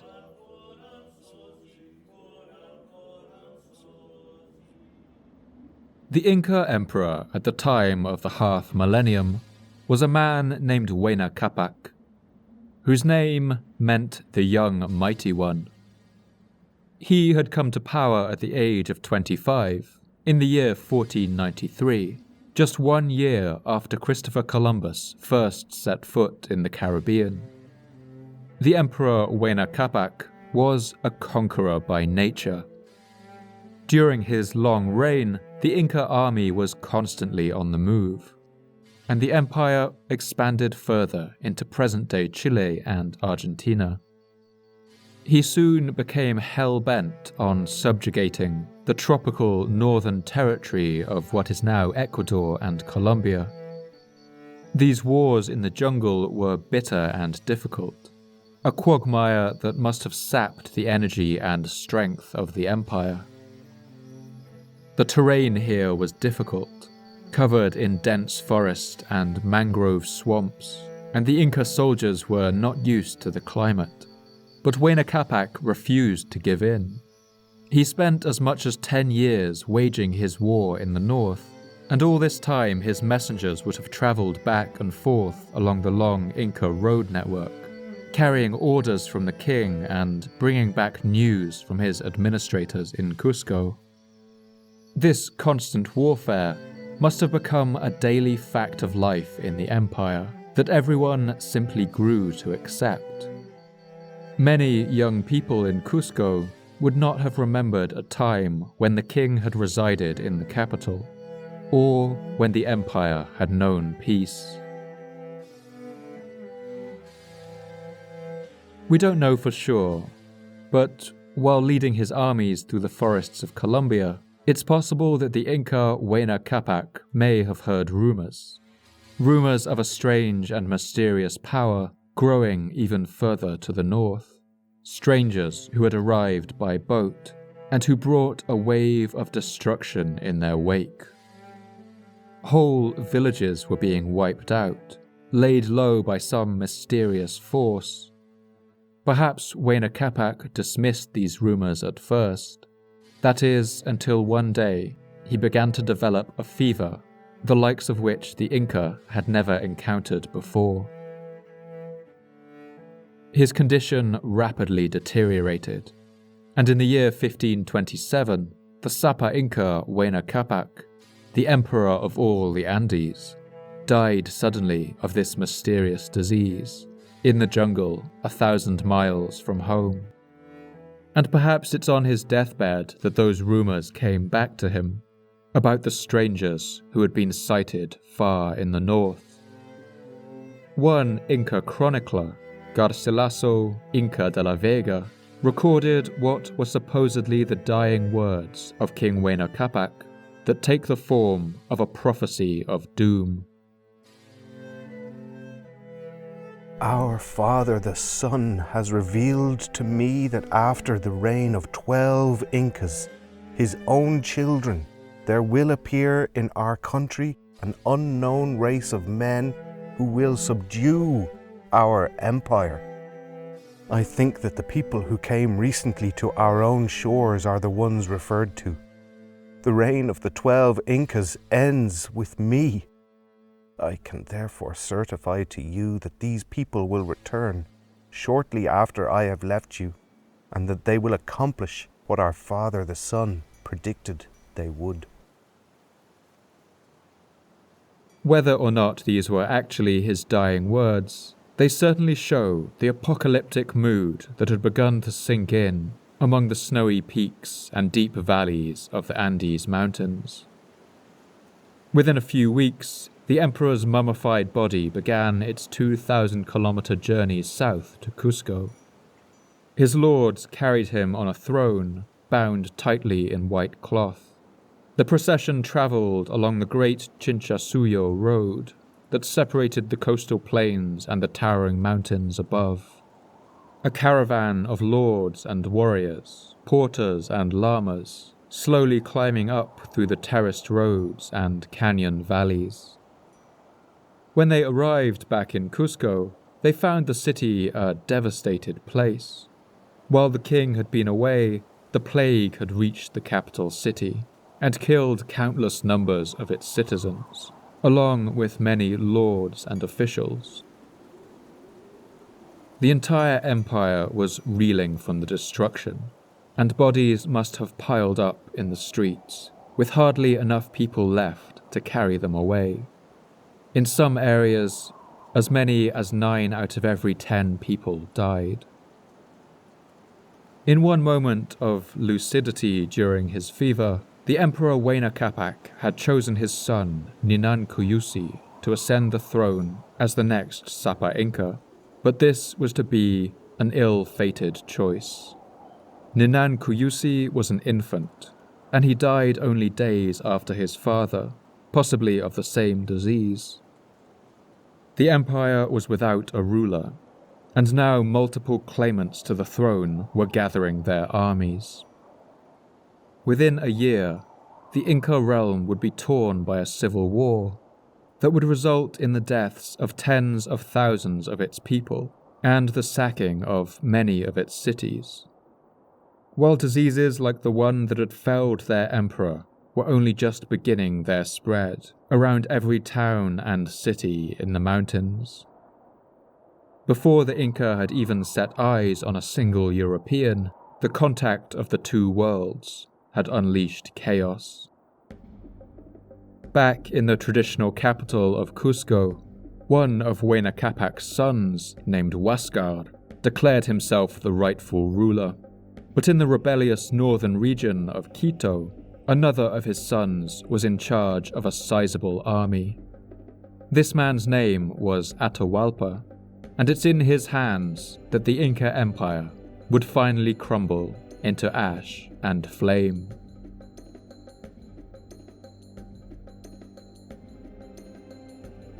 In his work, A True Relation of the Conquest of Peru, the eyewitness Francisco López de Jerez gives the following description of the Inca prince Atahualpa.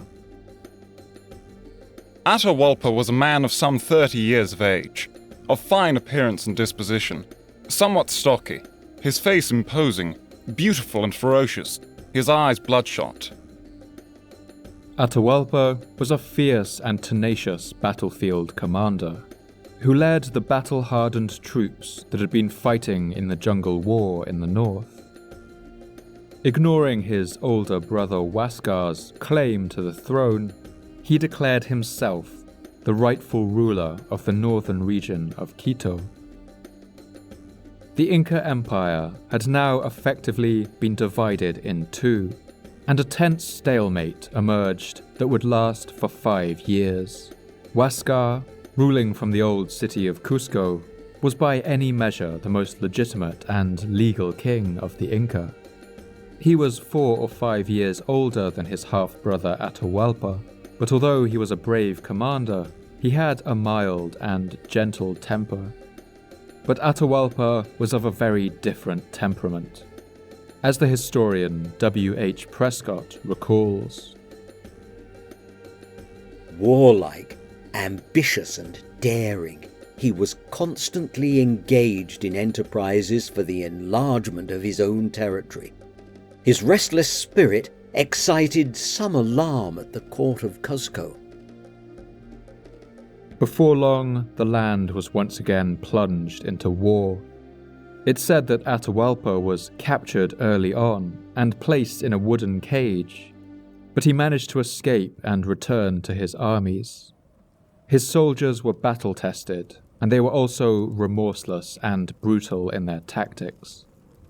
When Atahualpa captured the city of Tumebamba, it's recorded that he put its inhabitants to the sword and burned all of its houses and temples to the ground.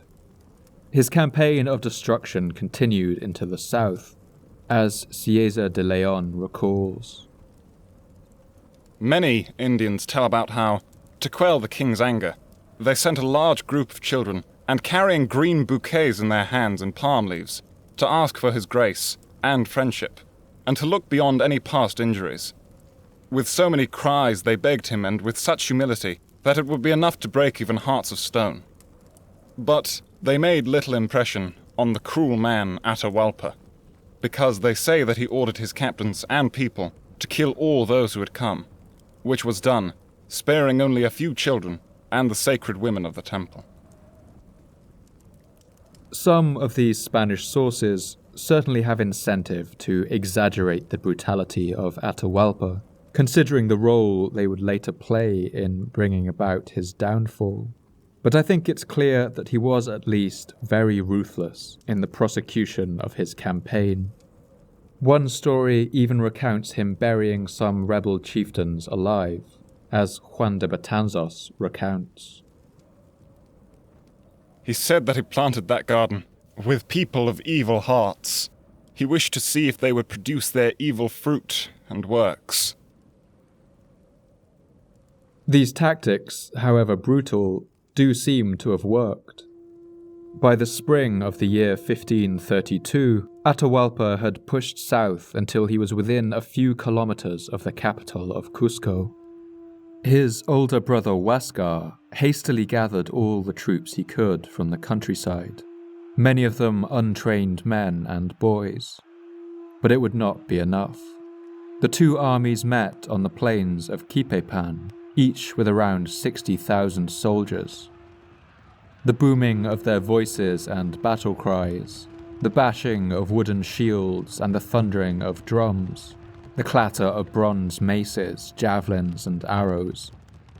When the two armies met, Atahualpa's experienced troops prevailed, and Huascar was defeated. He was taken prisoner and placed in a cage, just as Atahualpa had been. Atahualpa also seems to have purged members of the royal court, who may have had stronger claims to the throne than he did, as Francisco Jerez recalls. To ensure the obedience of the country, he tried to get rid of all pretenders to the crown. He did not spare even the illegitimate princes, because perhaps one or other of them might like to follow in his evil example. These executions and persecutions lasted for several years. Atahualpa was now well on his way to becoming the 13th Sapa Inca, the next in a line of kings that stretched back 100 years to the reign of the poet king Pachacuti. He made the astonishing announcement that he intended to move the Inca capital from its ancestral heartland of Cusco to his own hometown of Quito. He would uproot the entire Inca nobility, strip Cusco of its wealth, and turn Quito into a capital that would dwarf it in magnificence. Atahualpa must have been riding high. His land may have lain in ruins, his people may have been ravaged by disease and war, but the entire world now seemed to bow down beneath him. He wasn't to know that events in the world outside had already overtaken him and made his victory over his brother all but irrelevant. A shadow was now stretching over all the lands of South America. Soon it would grow to cover the Andes. Within only a matter of days, they would encounter another power that would outmatch them in technological sophistication, and that would arrive with only one goal in mind: to topple the empire of the Inca and conquer these lands for themselves. The Inca didn't know it yet, but this power had already landed on their continent, and soon they would meet it face to face.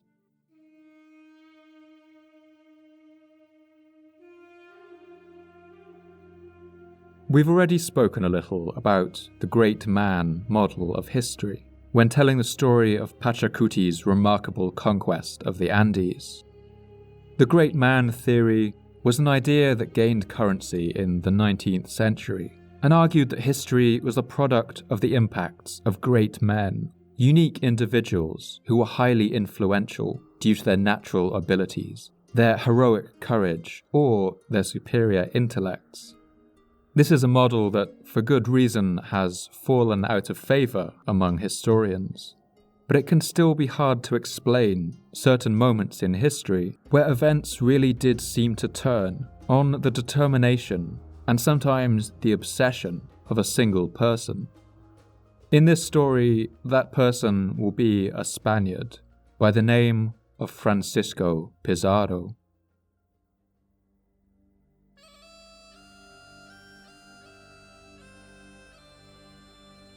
Pizarro was born in the Extremadura region of southeastern Spain, a region whose name comes from the Latin phrase extrema et dura, that is, remote and hard, and it gives you a pretty good idea of what life was like here through most of its history.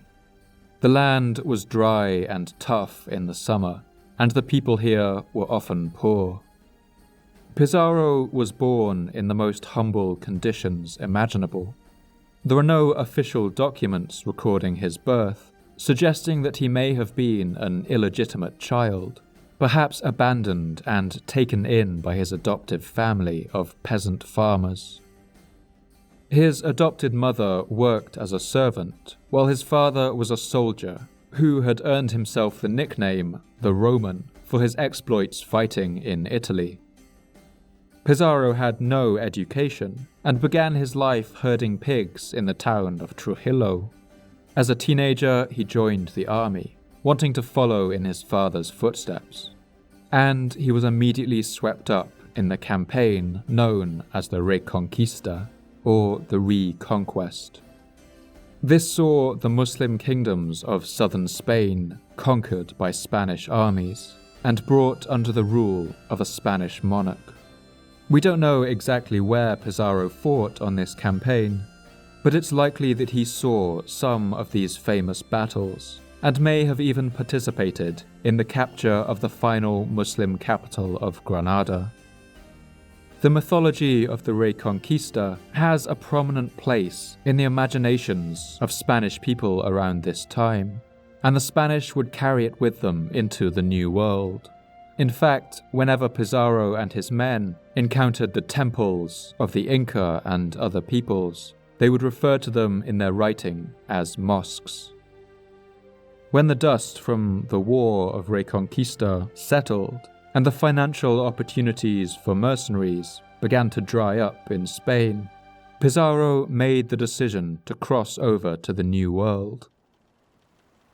In the year 1502, he sailed to Hispaniola, the island that had become the first European foothold in the Americas. There he became a member of the governor's bodyguard, and earned a reputation as a woodsman and a fierce fighter of native people. Pizarro had a character that was well suited to the brutal world of the Spanish colonies. He earned a considerable fortune as a slaver, a plantation owner, and a trader. In the New World, Pizarro achieved a level of wealth and status that would have been impossible in Spain, where the entrenched class system meant he would always be treated as a peasant. The New World suited him.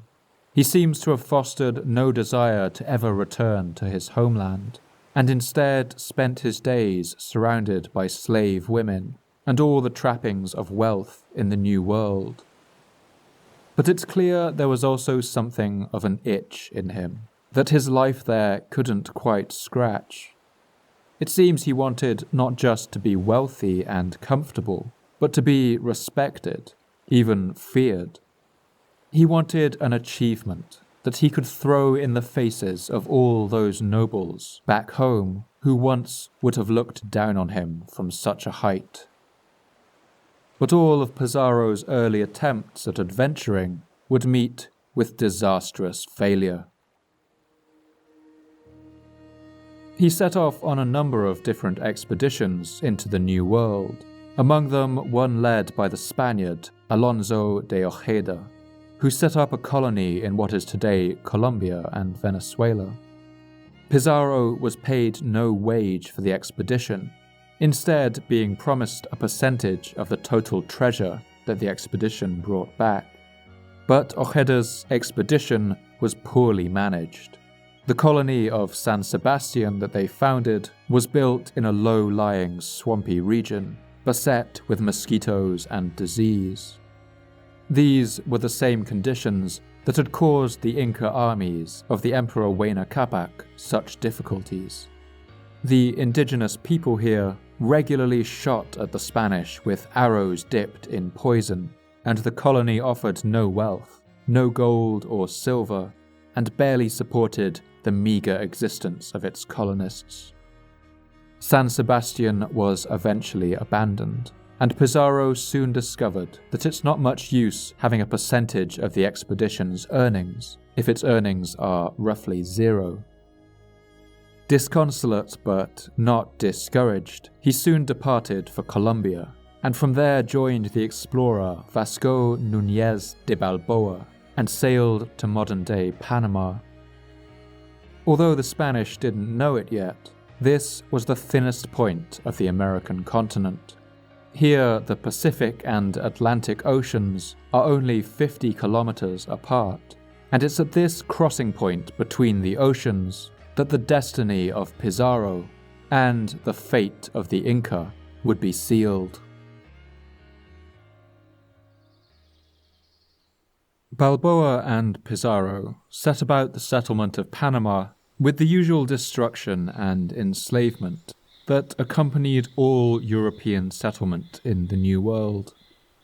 There they set up the colony of Tierra Firme, but still no one knew how much land existed behind the long coast of the Americas. It's recorded that one local chief, called Comogre, seems to have decided to cooperate with them, and offered to pay them off in both gold and information. It's here that the Spaniards first heard of the existence of another ocean to the west, as one Spanish conquistador, Pascal de Andagoya, recalls in this letter to the Spanish king. They say that the people of the other coast are very good and well-mannered, and I am told that the other sea is very good for canoe navigation, for that it is always smooth and never rough like the sea on this side, according to the Indians. I believe that there are many islands in that sea. They say that there are many large pearls, and that the chiefs have baskets of them. In one version of the story, the chief Comogre's son is said to have burst out in a rage when the Spanish kept demanding gold from his father, and let out this fuming proclamation. If you are so hungry for gold that you leave your lands to cause strife in those of others, I shall show you a province where you can quell this hunger. The idea of a mythical city of gold lying just beyond the horizon was a common theme of the Spanish settlement of the Americas. The king of this place became known as El Hombre Dorado, or El Rey Dorado, the Golden Man or King.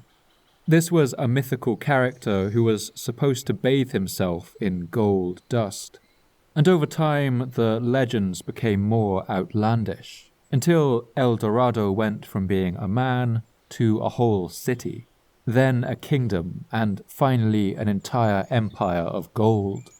And it's not hard to see how this piece of folklore would have emerged. Whenever native people discovered the European obsession with the precious metal gold, they would often assure them that there was plenty of gold just over the next hill, if only they would pack up and leave them in peace. Whether Camogre and his son really knew about the Inca and the gold that decorated their temples high in the Andes, or whether they were just trying to get the Spanish to move on, we can never know. But the result was the same. Balboa organized an expedition to cross the Isthmus of Panama and reach what he called the Other Sea. Pizarro was a captain of this expedition.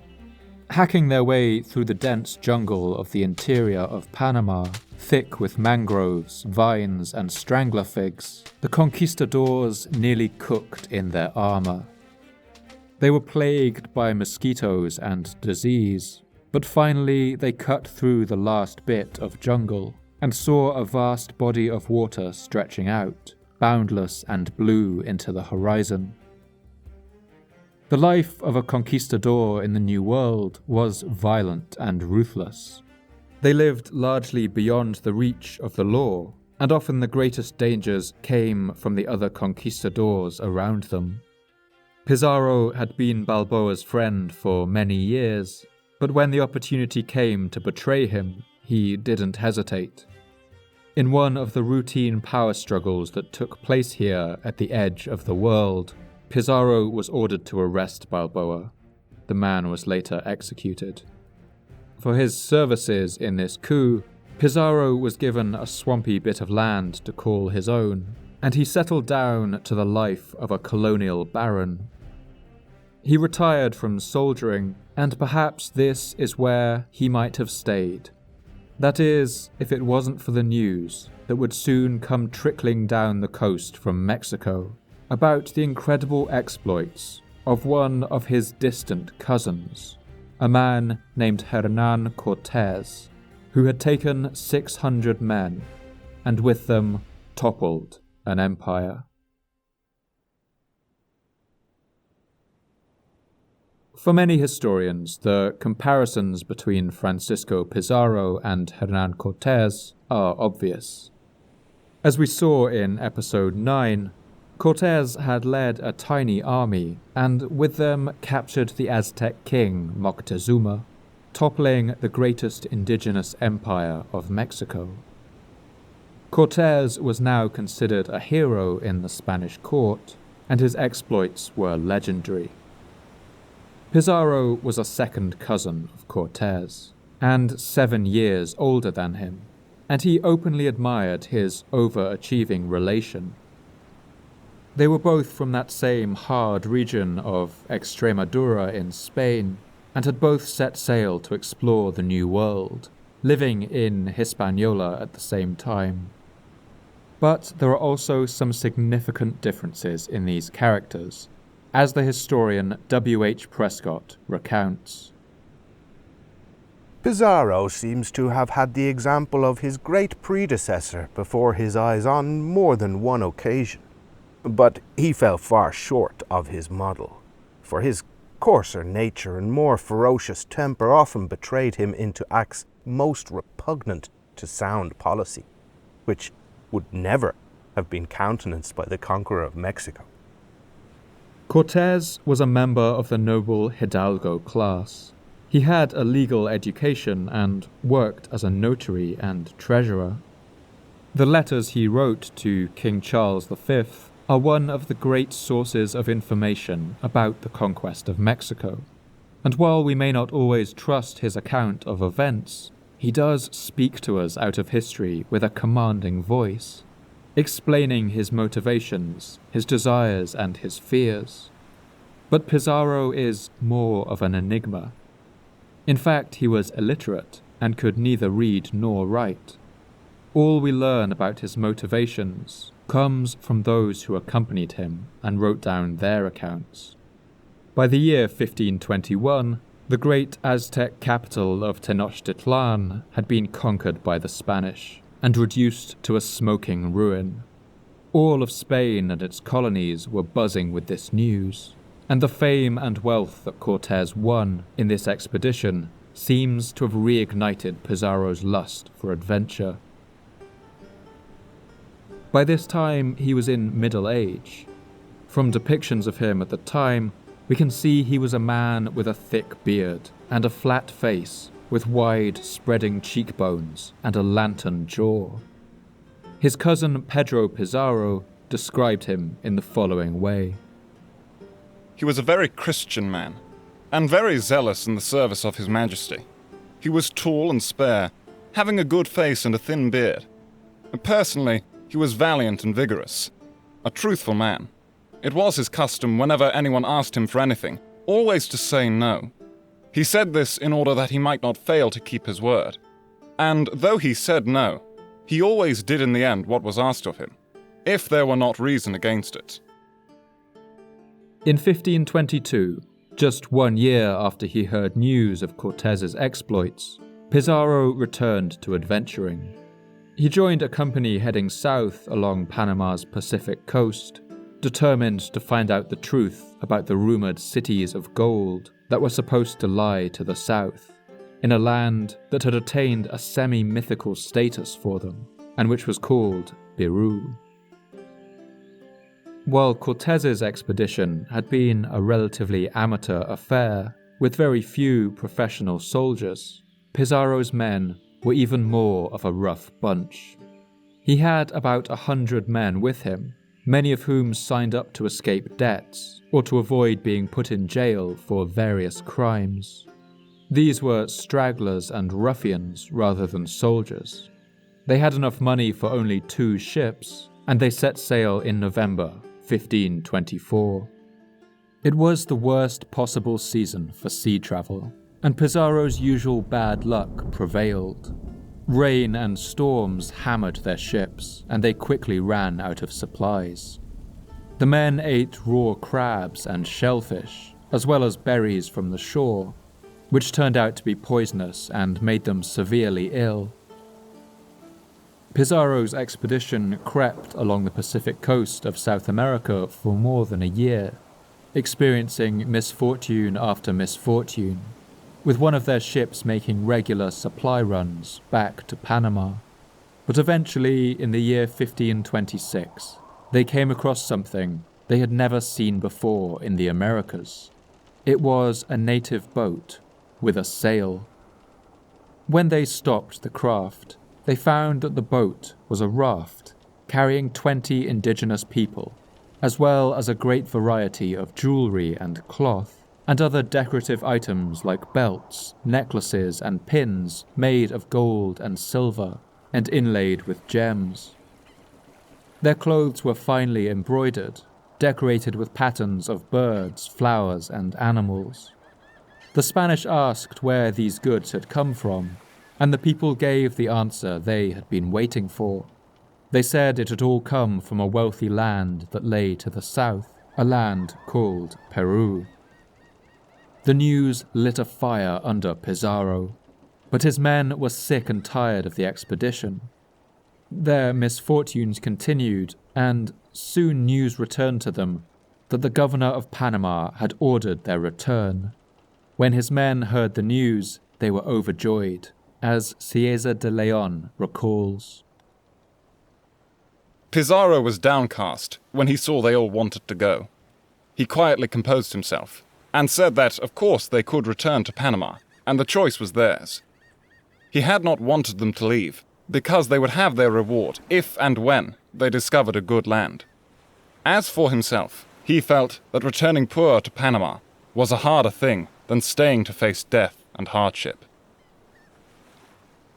Pizarro shared something of Cortez's passion for dramatics, and one instance has passed into legend and idiom. He took his sword and drew a line in the sand and gave his men the following announcement.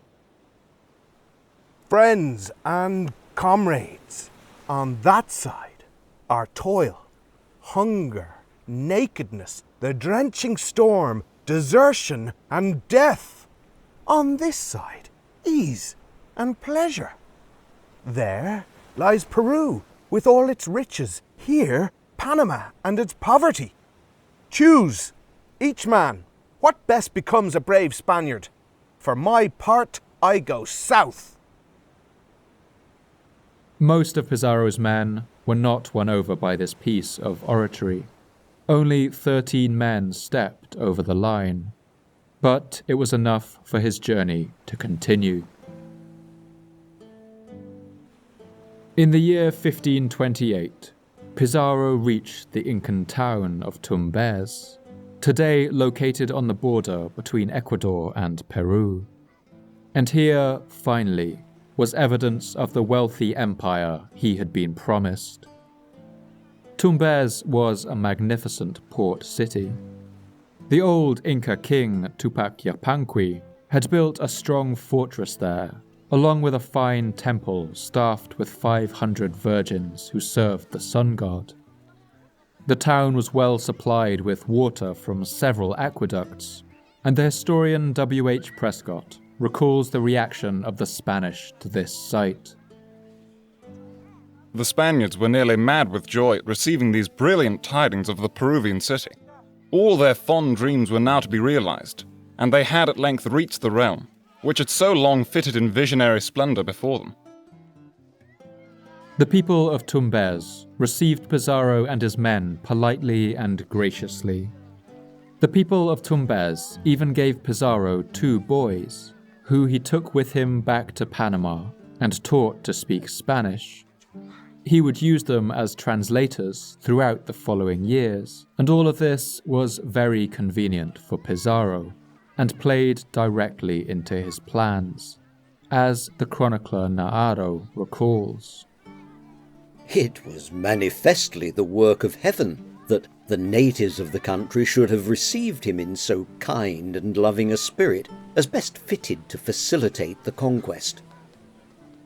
Encouraged and reeling from the magnitude of his discovery, Pizarro sailed further up the coast, and everywhere he saw small towns and coastal hamlets. Everywhere he went, the people told him that they were part of a great empire, whose capital lay far up in the high mountains. They told him stories of the glittering city of gold, where the great Emperor Atahualpa ruled. They saw the enormous networks of aqueducts that made even the coastal deserts bloom, and the well-maintained roads linking the settlements.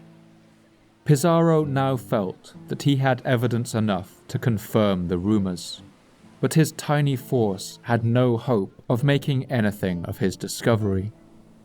He returned to Panama and began to prepare for another final voyage.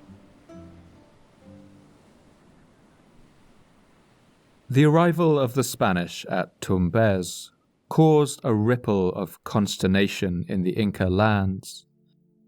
The entire region was racked by the destruction of the Civil War that had followed the death of the Emperor Huayna Capac, along with the spreading plague that had brought such desolation. The Huarochiri manuscript recalls the opportunistic struggle of this time with a note of disdain. After Huayna Capac had died, people scrambled for political power, each saying to their others, "Me first! Me first!" It was while they were carrying on this way that the Spanish appeared. The Inca ruler and chronicler named Titu Cusi, who had been a boy at the time of the invasion, recounted his memories of that time in a remarkable document almost 30 years later. In it, he recalls the shock and confusion that the arrival of the Spanish caused as messengers burst into his father's palace with the news. They reported having observed that certain people had arrived in their land, people who were very different from us in custom and dress. When my father heard this, he was beside himself and said, "How dare those people intrude into my country without my authorization and permission? Who are these people and what are their ways?" The messengers answered, "They claim to have come by the wind. They are bearded people, very beautiful and white. They eat out of silver plates. Even their sheep, who carry them, are large and wear silver shoes. They throw thunder like the sky." Taitu Kusi even captures what it was like to see the Spaniards reading for the first time. "We have witnessed with our own eyes that they talk to white cloths by themselves, and that they call some of us by our names, without having been informed by anyone, and only looking into the sheets, which they hold in front of them." Another later chronicler, Father Bernabe Kobo, recounts similar scenes of fear and confusion. The messengers, who were much alarmed and frightened, as by something that they had never dreamed of, told the Inca how some strange people, never seen before, had landed on the beach. These men were stuffed into their clothes, which covered them from head to foot. They were white and had beards and a ferocious appearance. And when the Inca asked from what part of the world they had come, he was told that the messengers only knew that the strangers travelled across the sea in large wooden houses. As in the conquest of Mexico, Inca sources recall the appearance of signs and portents before the arrival of the Spanish. An eagle had been seen being attacked by condors above the main square of Cusco. Comets were sighted across the Andes, and many had reported seeing a blood-red circle enveloping the moon. But no one knew what the arrival of these foreigners could mean.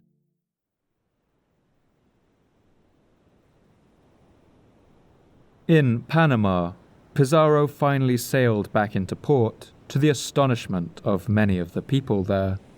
It had been more than 18 months since they'd last been heard from, and most had assumed that he and his meagre crew had been lost at sea.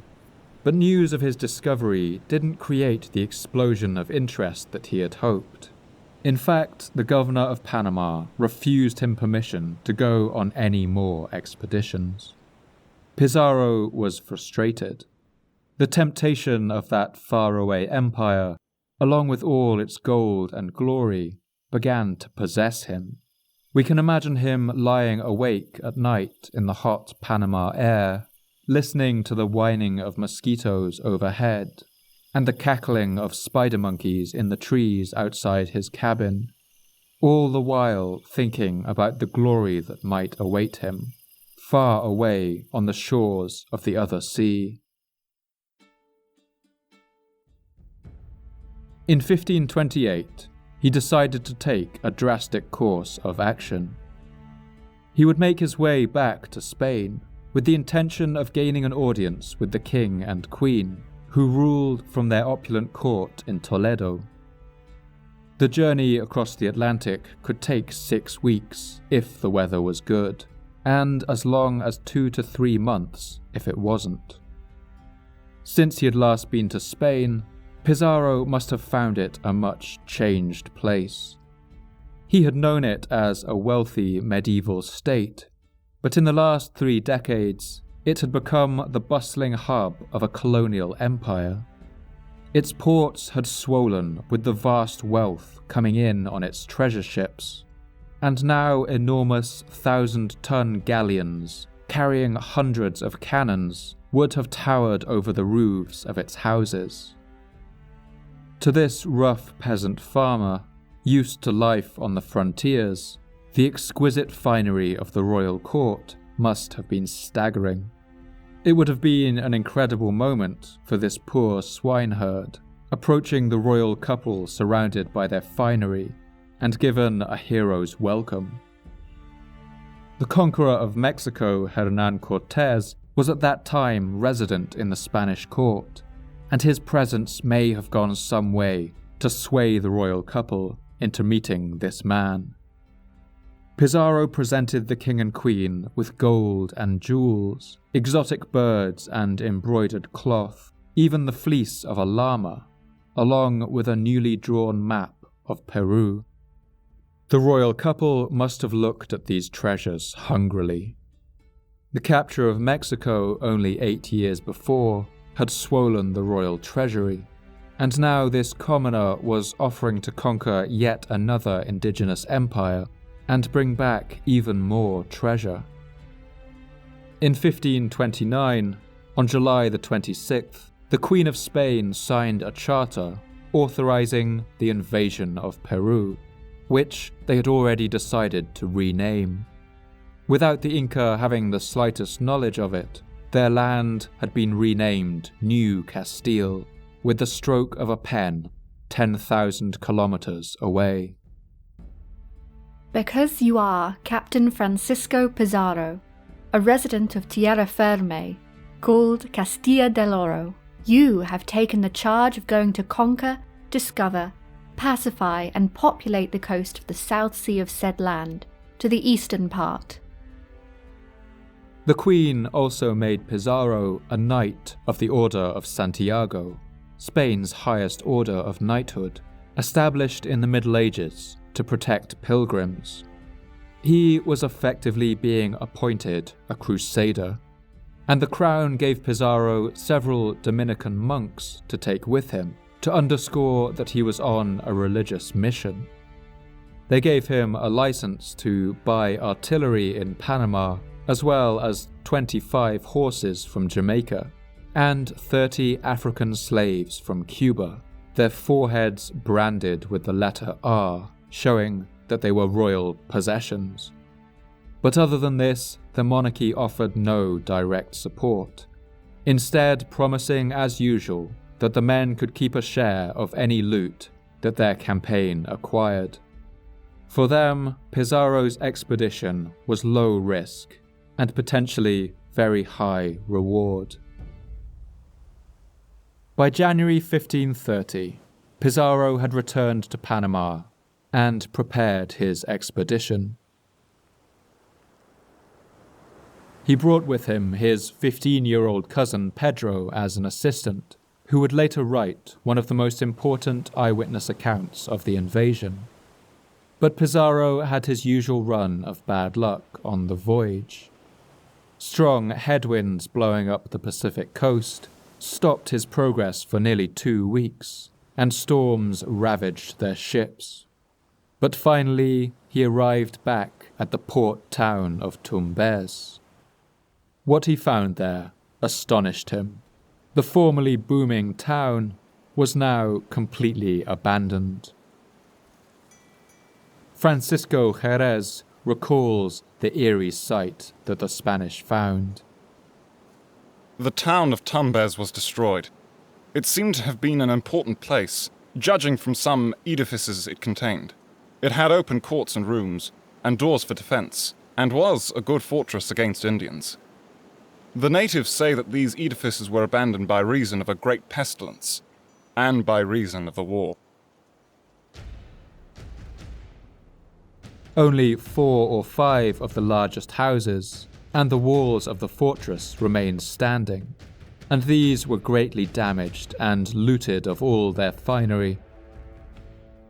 When the Spanish landed, they managed to find some locals hiding nearby, who told them that in the civil war raging over the empire, Tumbes had been loyal to King Huascar in Cusco, and armies loyal to Atahualpa had punished them by destroying the town. Pizarro was distraught. He'd spent much of the tough voyage encouraging his men with stories of the rich town of Tumbes, and now it was nothing but a pile of rubble. He must have known that his position was precarious, and that his soldiers wouldn't remain loyal long if he couldn't show them results. He knew that the capital of a great empire lay somewhere up in the mountains, and after some time recuperating in the ruins of Tumbes, he resolved to march up into the hills and find it. Pizarro set out on the 16th of May 1532 with a company of 187 men, made up of 62 cavalry and 102 foot soldiers, 3 artillery operators with cannons, and 20 men with crossbows. Ahead of them lay a journey of more than 2,000 kilometers across harsh, arid deserts and snow-capped mountains. But the events that would lead to the final fall of the Inca Empire had now truly begun.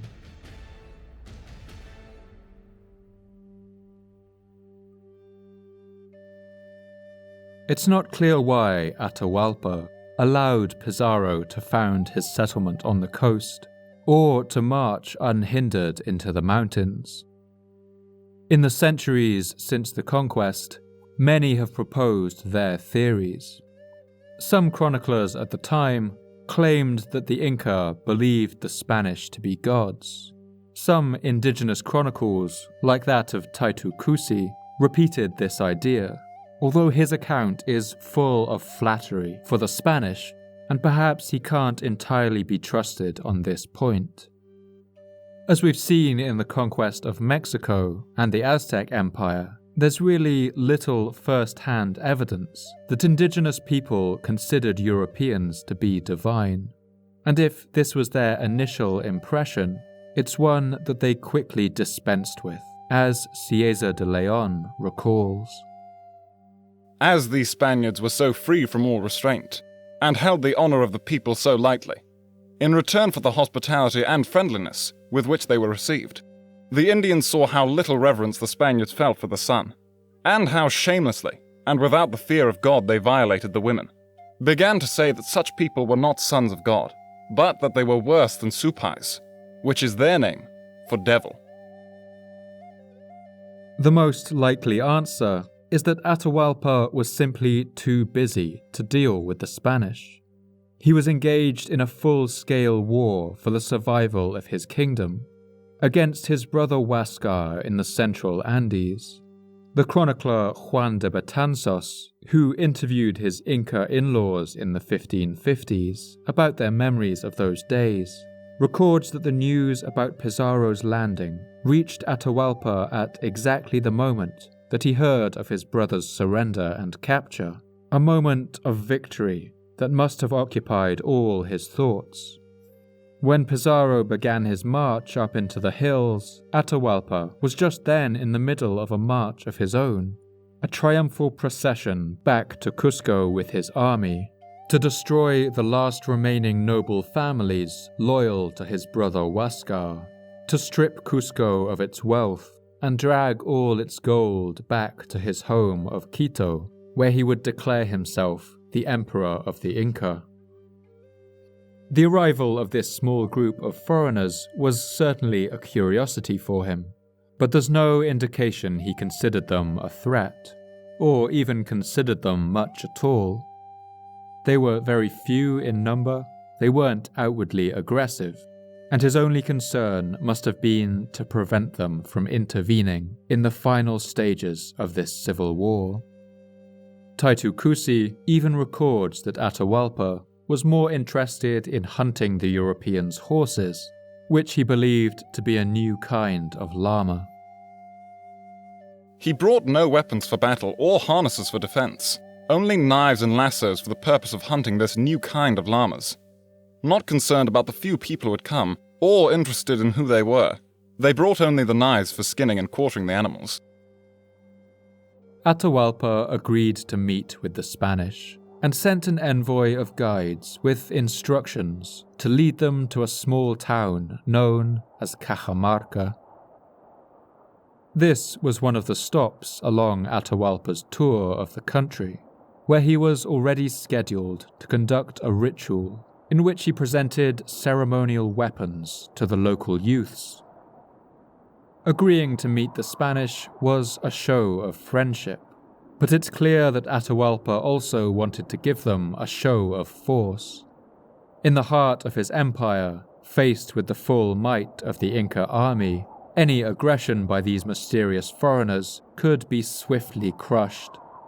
Atahualpa seems to have determined to make Pizarro his subject, and if that didn't work, he would kill him. But things would not go according to his plan. Pizarro and his men travelled slowly along the Inca roads, passing inland through the desert forests of the Amotape hills and stopping every now and then at Inca towns and storehouses. They were supported by a team of enslaved men and women from Africa and Central America, and by some locals that they had either convinced or forced to follow them. Along the way, when Pizarro met with any resistance, he made a point of burning local chiefs alive, and he made an extensive use of this terror tactic throughout his campaign. Over the course of this journey, he burned dozens, and maybe hundreds of men alive at the stake. On their journey, they saw the desert landscape watered by extensive irrigation systems, with crops and animals in abundance. As they climbed higher into the mountains, they marveled at the sophisticated bridges that crossed the tumultuous mountain rivers, many built of stone, and some woven out of ichu grass. Francisco Jerez notes the fine roads leading up through the mountains. The road to Chincha passed through many villages and led from the river of San Miguel. It was paved and bounded on each side by a wall. 2 carts could be driven abreast upon it. From Chincha, it led to Cusco, and, in many parts of it, rows of trees were planted on either side for the sake of their shade on the road. As the Spaniards went, they learned more about the lands ahead, sometimes through torturing locals, other times from local lords who simply hated Atahualpa, who had been loyal to Huascar and wanted to see their new emperor fall. They found out that this king Atahualpa ruled from a city called Cusco, and that he held a vast army that could easily destroy them all. From one local lord, they heard about the recent civil war. They saw the bodies of recently executed men hanging by their feet at the entrance of one town, and heard that this was a punishment for backing the losing side in this war, as Francisco Jerez recounts. Until a year ago, all of those towns had been for the king of Cuzco, the son of the old king of Cuzco, until his brother Atahualpa rose up, and he has come conquering the land, taking great tributes and services, and every day he commits great cruelties on them. Despite all these warnings, Pizarro decided on a course of action. He would meet this Inca king and take him prisoner. In this plan of action, Pizarro was clearly imitating his cousin Hernan Cortés, who had effectively kidnapped the Emperor Moctezuma and used him to take control of his empire. But Cortés hadn't invented this tactic, and it was actually extremely common among all the early colonists of the Americas. Pizarro himself had a long history of hostage-taking in Nicaragua and Panama, and it was common to capture local chiefs and force their tribes to pay a ransom to get them back. If this king Atahualpa was as rich as Pizarro had heard, then the ransom to be gathered from his capture would be truly enormous. The climb into the mountains was difficult. As the roads soared higher into the rocky passes, Pizarro's horsemen had to dismount and led their horses up narrow trails so steep that in some places they had been carved into stone staircases. Higher up, the snows were an unfamiliar challenge, after so many months fighting through baking tropical heat, as Francisco Jerez records. The cold is so great on these mountains that some of the horses, accustomed to the warmth of the valleys, were frostbitten.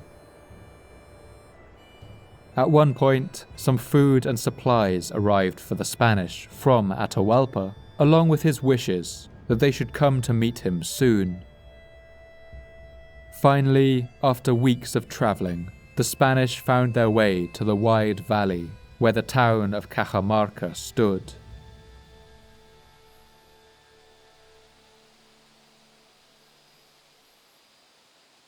The bowl of the valley was surrounded by green hills, and the valley bottom was marshy, fed by the waters of 3 rivers.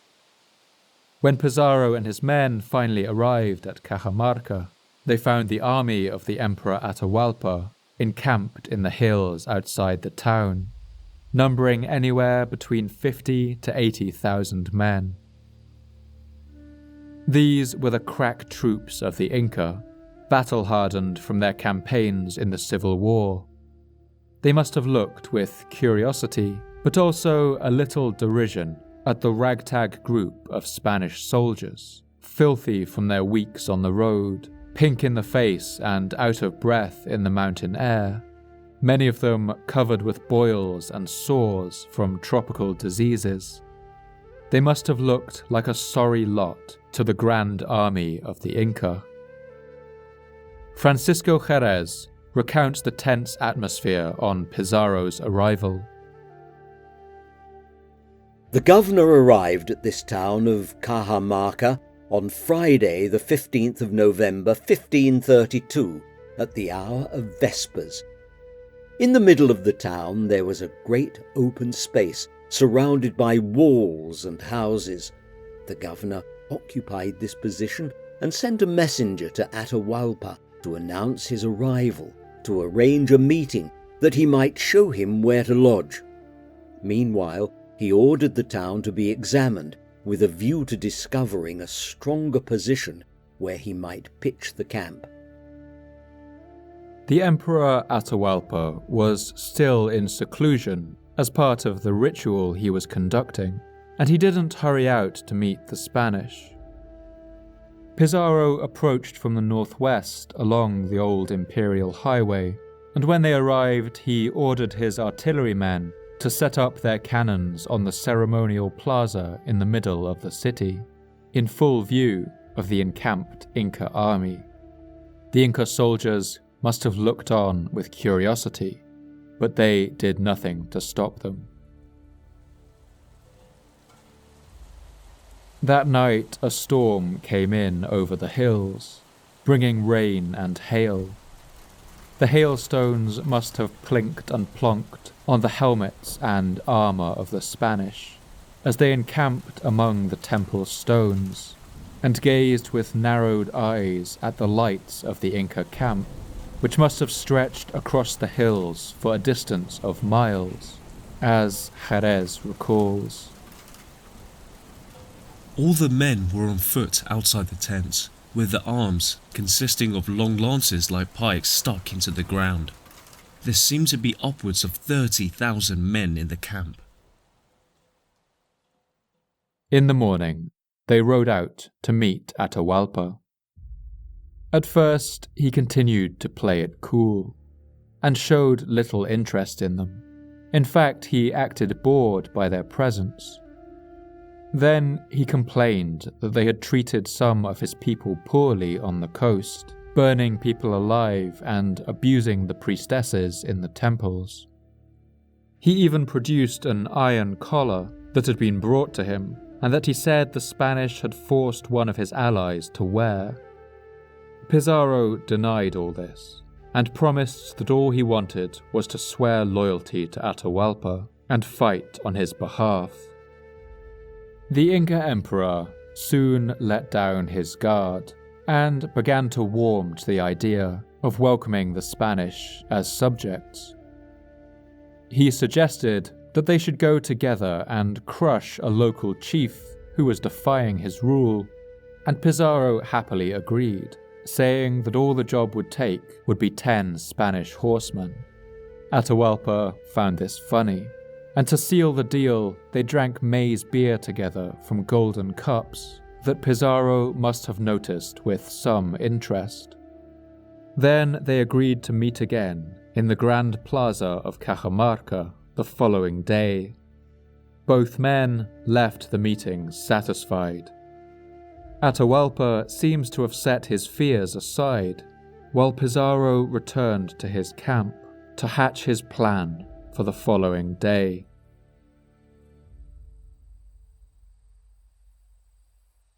As the sun rose, still under cover of darkness, Pizarro and his men set their trap. He hid his cavalry inside the great halls that surrounded the plaza, while his artillery pieces were loaded and readied to fire on top of the ceremonial temple. And now all they had to do was wait. But Atahualpa, as usual, was in no hurry. Pizarro and his men waited and waited. And then finally, as the afternoon grew late, they heard the sound of the vast Inca army drawing near. Many of the Spanish soldiers were terrified. Their lookouts announced that Atahualpa had arrived at the head of his army. But Atahualpa, for his part, made a number of bad decisions. He had originally planned to enter the city with a troop of his well-armed soldiers. But his meeting with Pizarro the previous day seems to have set his mind completely at ease. At the last minute, he elected instead to march into Cajamarca with only his ceremonial troops and servants, most of which were unarmed. Jerez recalls the colourful scene that unfolded before the Spanish as the Inca king entered the courtyard, resplendent in full ceremonial dress. First came a squadron of Indians dressed in a livery of different colours like a chessboard. They advanced, removing the straws from the ground and sweeping the road. Next came 3 squadrons in different dresses, dancing and singing. Then came a number of men with armour, large metal plates and crowns of gold and silver. Among them was Atahualpa, in a litter lined with plumes of macaw's feathers of many colours and adorned with plates of gold and silver. The Inca army behind them was also not prepared for a battle, and were instead arraigned for a ceremony. They were stretched out in a long column along the road approaching the city, which cut a narrow path over the marshy land, and many of them would not even have realized that something was wrong before it was too late. When Atahualpa and his ceremonial guard entered the plaza, Pizarro gave the order to attack. All at once, the Spanish unleashed hell. The cannons would have gone off with a terrifying crack, and cannonballs would have whizzed into the Inca lines, smashing bodies and bones to pulp as they went. Spanish arquebuses fired into the Inca procession, and then the cavalry hiding in the temples came charging out.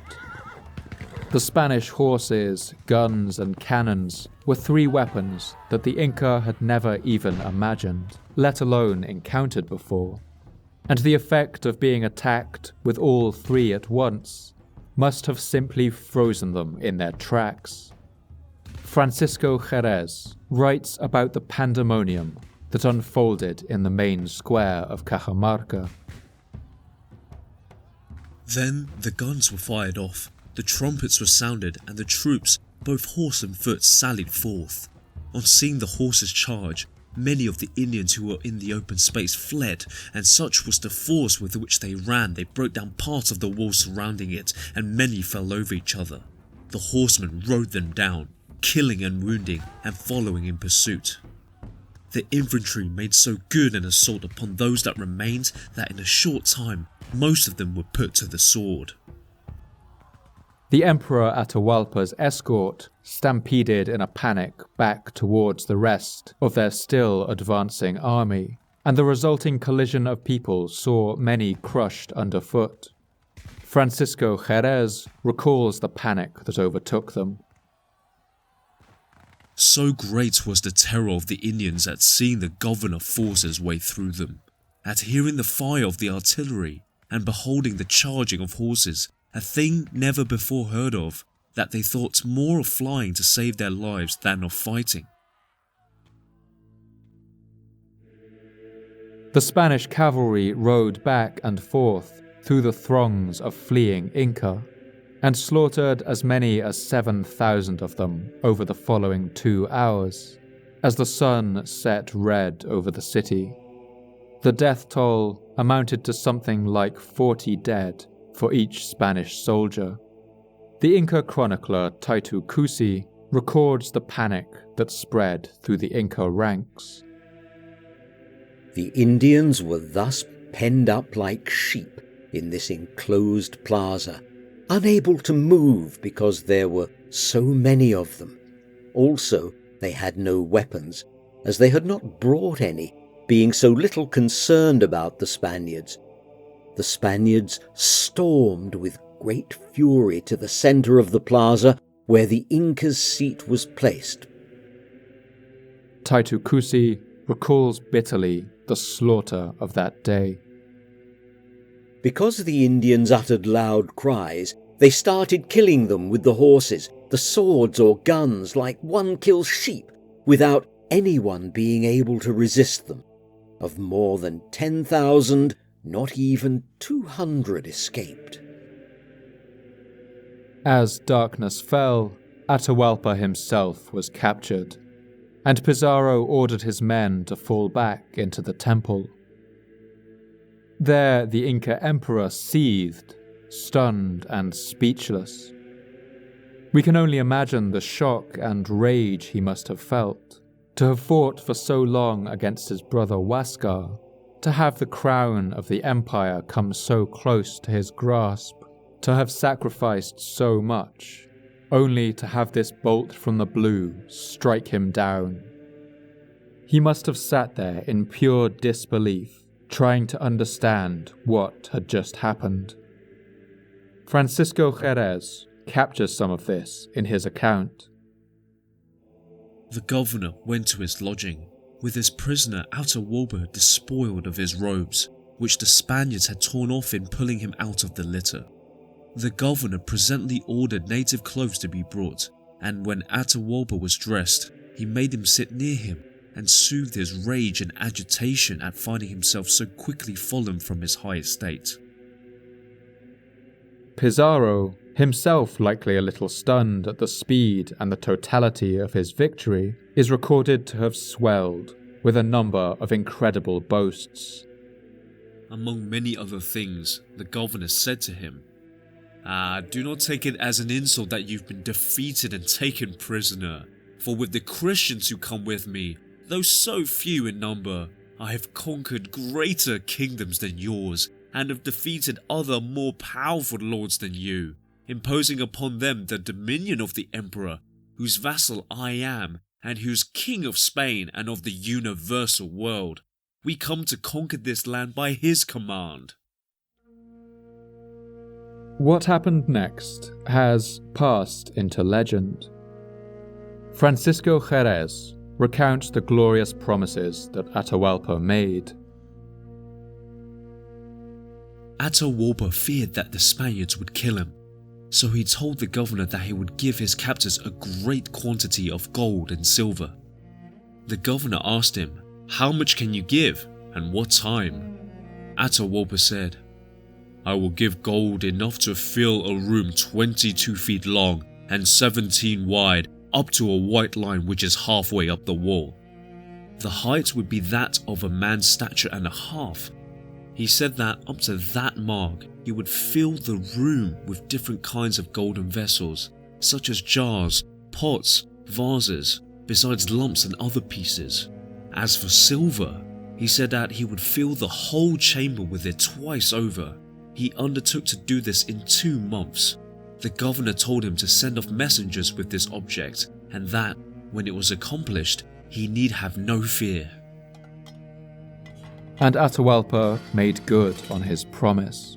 Over the next months, gold flooded into the town of Cajamarca from all over the empire, until the room was filled with a glittering pile of ornaments and vases.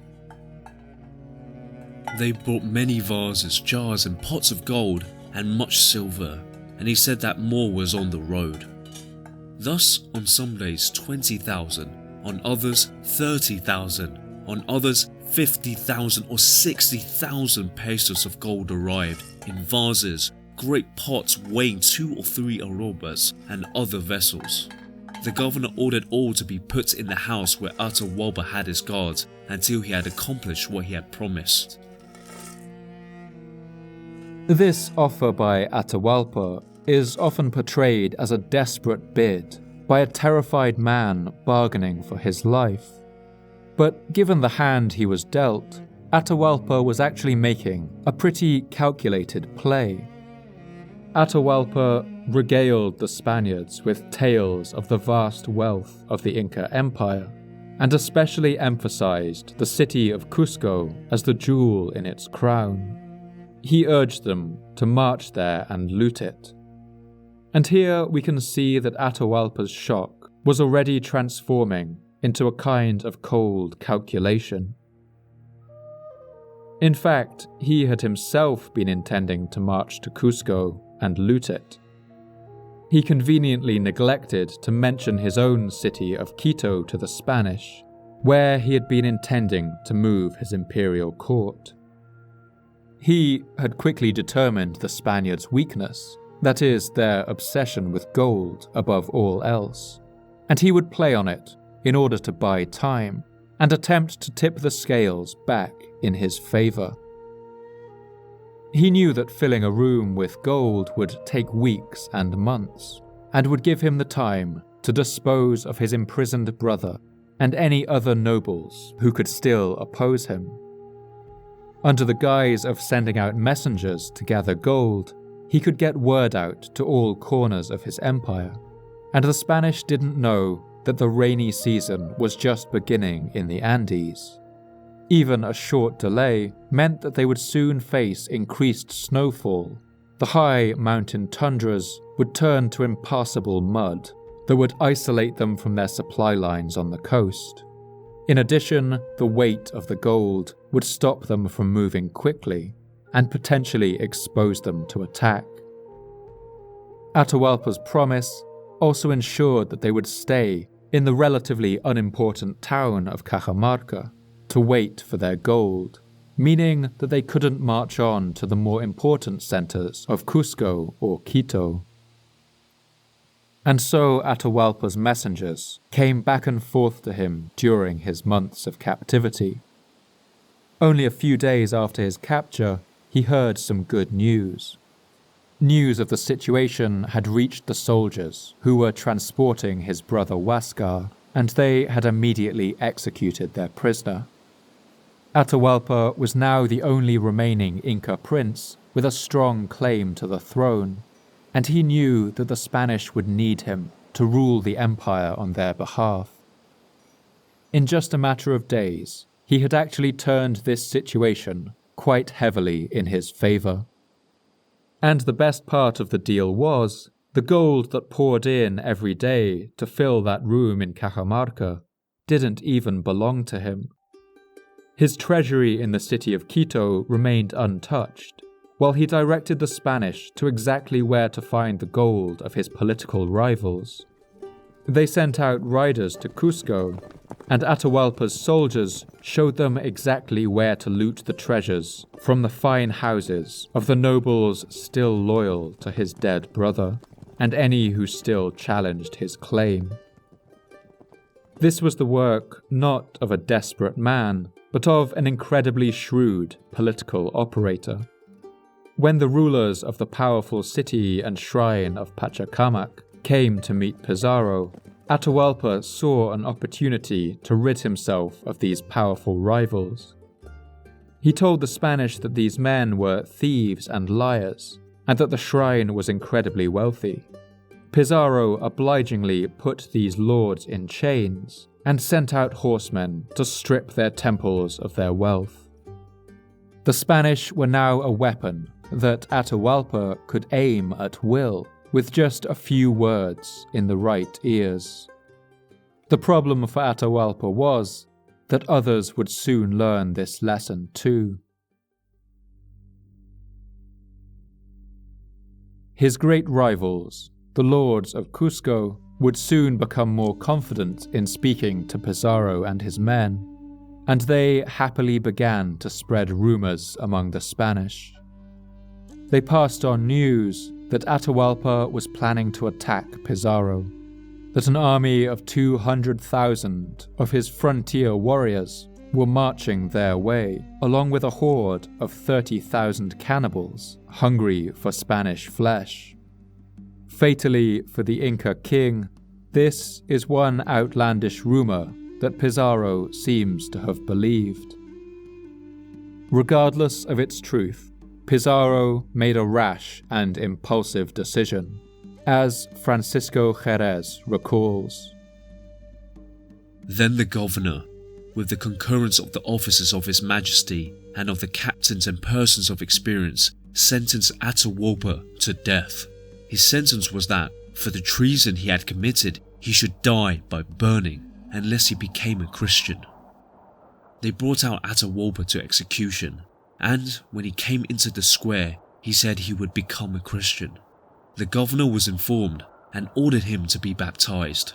The governor then ordered that he should not be burnt, but that he should be fastened to a pole in the open space and strangled.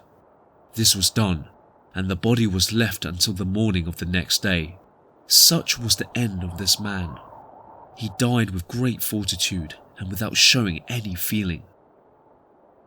On the Inca side, the chronicler Titu Cusi, a nephew of Atahualpa, relates these events briefly and with little colour. The Spaniard positioned his spies everywhere and ordered highest alert. Without delay, he had my uncle Atahualpa brought out of prison into the open and, without any resistance, garroted him on a pole in the middle of the square. The Spanish never made any attempt to fortify the city against the supposed attack, or to prepare themselves for battle. Pizarro sent out a scout to determine whether any army was headed their way, but no sign of it was ever found. The Spanish dug a grave for Atahualpa and left the last emperor of the Inca to the worms. After the death of Atahualpa, the Spanish installed the first of what would be many Inca puppet emperors, one of Atahualpa's brothers named Túpac Amaru, but he died of European diseases in only a matter of months. Next, they crowned one of Atahualpa's brothers, a man named Manco Inca Yapanqui. He was the father of the chronicler Titu Cusi, who we've heard a fair amount from already. He was a loyal puppet king to the Spanish for a while, but as soon as he saw his opening, he rebelled. He laid siege to the Spanish in Cusco and sent another army to attack the new capital of Lima too, resulting in the deaths of as many as 500 European settlers. He set up a rebel state in the remote jungles of Vilcabamba, where the Andes slope down into the Amazon rainforest. This was the last fortress of the free Inca, and they would hold out against the Spanish for a further 30 years. Pizarro's cousin Pedro recalls the audacity of this rebellion. Manco Inca took refuge in the Andes, which is a land of enormous rugged mountains with very bad passes and where it's impossible for horses to enter. And from there, he sent many high-ranking captains all over the realm in order to gather up all the natives who could fight and who could go with them to lay siege to Cusco and to kill all of us Spaniards who were there. As the years passed, countless puppet emperors would be installed to rule over the Andes, but none of them lasted for very long. Several were assassinated by their own people, who looked on them quite rightly as collaborators with the foreign invaders. Others escaped into the mountains and became rebel chiefs, raising armies against the Spanish or fleeing to the free Inca fortress of Vilcabamba. In fact, for at least the next 50 years, the Spanish fought a running series of guerrilla counterinsurgencies against the Inca, struggling to pacify a land that they had long since declared conquered. As the French monk and explorer Marcos de Niza recalls, it was only because of this maltreatment that the peoples of Peru were finally provoked into revolt and took up arms against the Spanish, as indeed they had every cause to do. For the Spanish never treated them squarely, never honoured any of the undertakings they gave, but rather set about destroying the entire territory for no good reason and without any justification. And eventually the people decided that they would rather die fighting than put up any longer with what was being done to them. In the year 1616, the Quechuan nobleman Felipe Guaman Poma de Ayala authored a remarkable text known as the Letter to a King. In it, he recounts the abuses and injustices of the Spanish colonialists and denounces the hardship exacted on his people. It amounts to one of the first full-throated denunciations of the colonial system ever written by one of its subjects. The Spaniards in Peru should be made to refrain from arrogance and brutality towards the Indians. Just imagine that our people were to arrive in Spain and start confiscating property, sleeping with the women and girls, chastising the men and treating everybody like pigs. What would the Spaniards do then? Even if they tried to endure their lot with resignation, they would still be liable to be arrested, tied to a pillar, and flogged. And if they rebelled and attempted to kill their persecutors, they would certainly go to their death on the gallows. Francisco Pizarro had dreamed of one day surpassing his younger cousin Cortés in the glory of conquest, and by many measures he had. He had destroyed an empire 10 times the size of the Aztec Empire, with about a third of the manpower, and he had done so at an enormous distance from the nearest friendly port in Panama. The writer Francisco Jerez put this achievement bluntly. When in ancient of modern times has so great an enterprise been undertaken by so few against so many odds, and to so varied a climate and seas, and at such great distances, conquer the unknown? The chronicler Cieza de Leon even places Pizarro on the pedestal of heroes like Alexander the Great. Many nations have excelled others and overcome. The few have conquered the many before. They say Alexander the Great, with 33,000 Macedonians, undertook to conquer the world. So with the Romans too. But no nation has with such resolution passed through such labours, or such long periods of starvation, or covered such immense distances as the Spanish have done. In a period of 70 years, they have overcome and opened up a new world, greater than the one of which we had knowledge, exploring what was unknown and never before seen. But Pizarro's days of glory would be short-lived. In the 10 years that he ruled over Peru, he presided over the steady collapse and disintegration of the entire society that he had once heard such incredible stories about. Much of the local population was reduced to the level of serfs serving European lords. The Europeans systematically stripped the temples and palaces of the Inca, demolishing their cities stone by stone and reusing the material to build their own palaces and churches. Despite the destruction of their society and the repression that they suffered, the people of the Andes would continue to fight to keep their indigenous culture and the memory of their history alive. The writers of the enigmatic document known as the Huarochiri manuscript, writing at the end of the 16th century and under the direction of that Spanish priest who considered their old gods to be devils, wrote the following introduction to their book, which to this day stands as one of the greatest sources of information about the lives of these mountain people before the arrival of Europeans. If the ancestors of the people called Indians had known writing in earlier times, then the lives they lived would not have faded from view. As the mighty past of the Spanish is visible until now, so too would theirs be. But since things are as they are, and since nothing has been written until now, I set forth here the lives of the ancestors of the Huarochiri people, who all descended from one forefather, what faith they held, how they lived from their dawning age onward. Those things and more. Village by village, it will all be written down.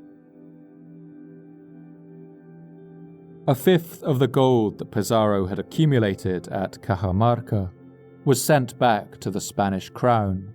The rest Pizarro kept. He melted much of it down into ingots and divided it among his men.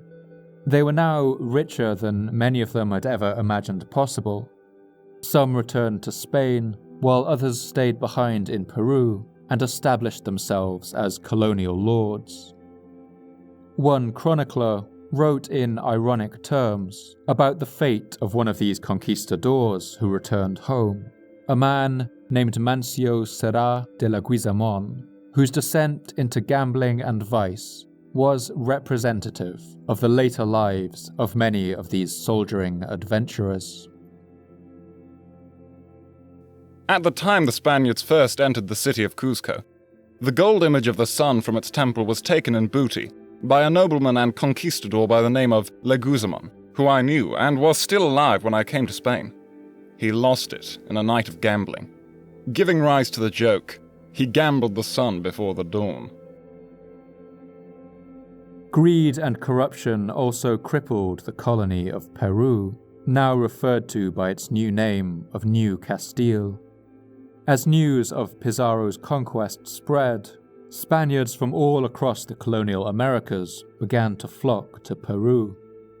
In 1534, a large fleet of 12 ships arrived that was led by a man named Pedro de Alvarado. He was a feared conquistador who had joined Cortés on his conquest of Mexico. As we saw in episode 9, he was the captain who had been left behind in Tenochtitlan and who had slaughtered the Mexica people as they celebrated their festival of Toxcatl. Since then, he had developed a reputation for his cruelty. He arrived in Peru with hundreds of Spanish men and women, along with a sizable number of slaves, artillery, crossbows, and war dogs. A full party of settlers prepared to colonize this new land. He was among the first to follow in Pizarro's footsteps, but he would be far from the last. Before long, these new arrivals came into conflict, and the colony was plunged into civil war. Soon, Pizarro was fighting one of his former captains over who would rule in Cusco. The reign of the conquistadors in Peru was not the enlightened rule of the glorious crusading Christian knights that they had imagined, but resembled something like rival mafias fighting over gangland territory. These wars further devastated the land and left what remained of the monumental works of the Inca in ruins.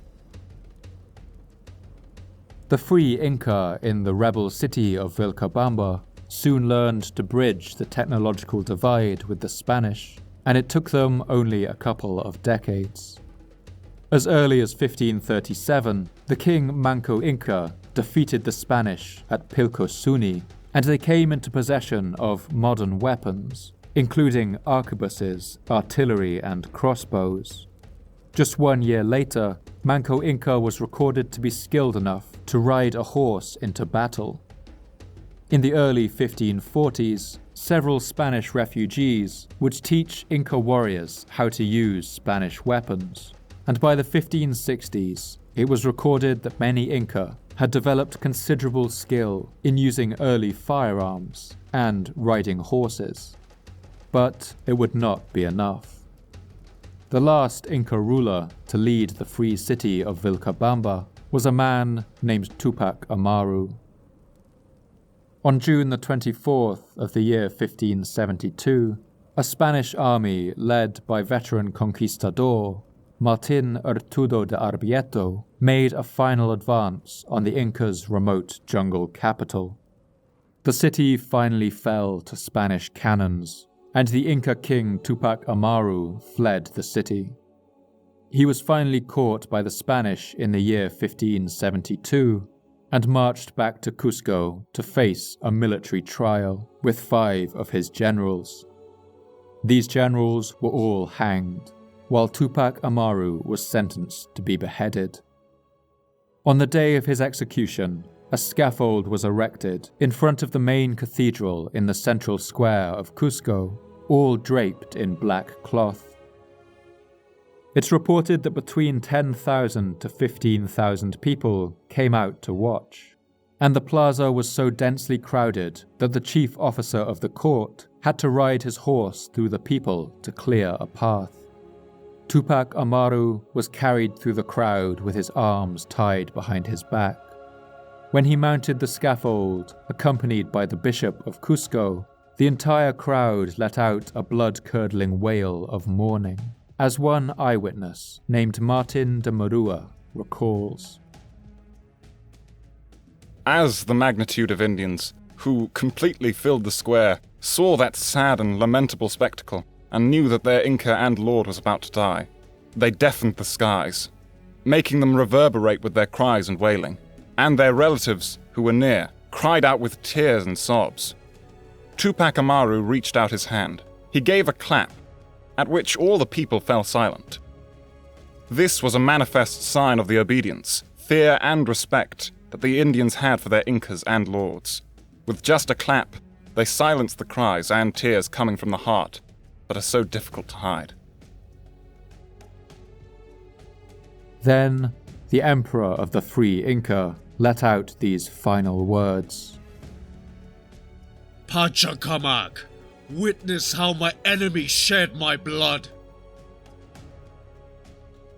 With him, the Inca line came to an end. Pizarro had wanted to be a conqueror like Julius Caesar, and in the manner of his death, he got his wish. He was in his late 60s in June of 1541, when a group of armed men loyal to one of his rivals burst into his palace with daggers and assassinated him, stabbing him multiple times.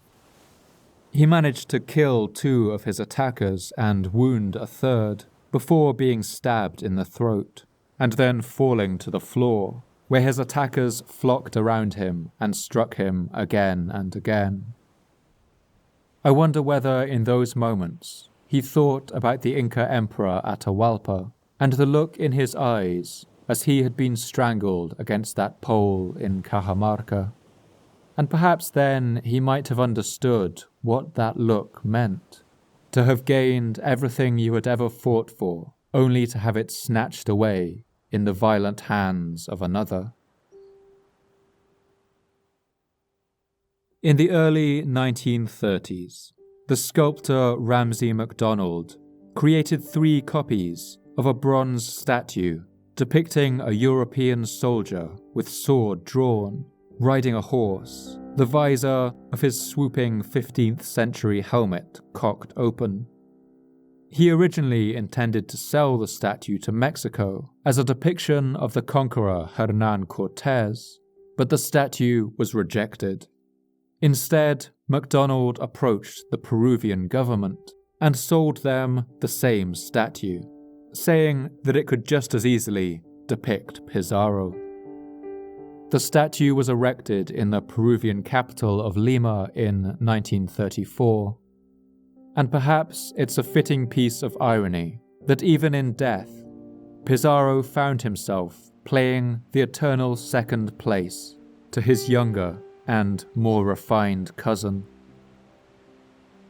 In 2003, facing a rising swell of popular hatred towards him and a growing sense of indigenous identity in Peru, Pizarro's statue was removed from its position beside the government palace and was placed in a more obscure spot in a nearby park, where it remains to this day. Since the 19th century, a mummified body found in the Cathedral of Cusco was claimed to be the body of Francisco Pizarro, and many people came to pay their respects. But more modern analysis has shown that the body belongs to someone else. As the Inca Empire fractured and collapsed, and its ruins were built over by the Spanish, only those rare places that the Europeans couldn't reach or didn't know about were preserved. One of these was the cloud outpost of Machu Picchu. In fact, the Spanish never even heard about its existence. Sometime in the 1530s, as the Inca Empire collapsed, the people who operated it as a royal retreat or a coca plantation stopped receiving supplies from the rest of the empire. They simply left it behind to crumble into the hillside. The thatched roofs of this mountainside town would have been the first to rot and fall in, with vines and plants taking root among the eaves, putting down roots and rotting away the roof beams.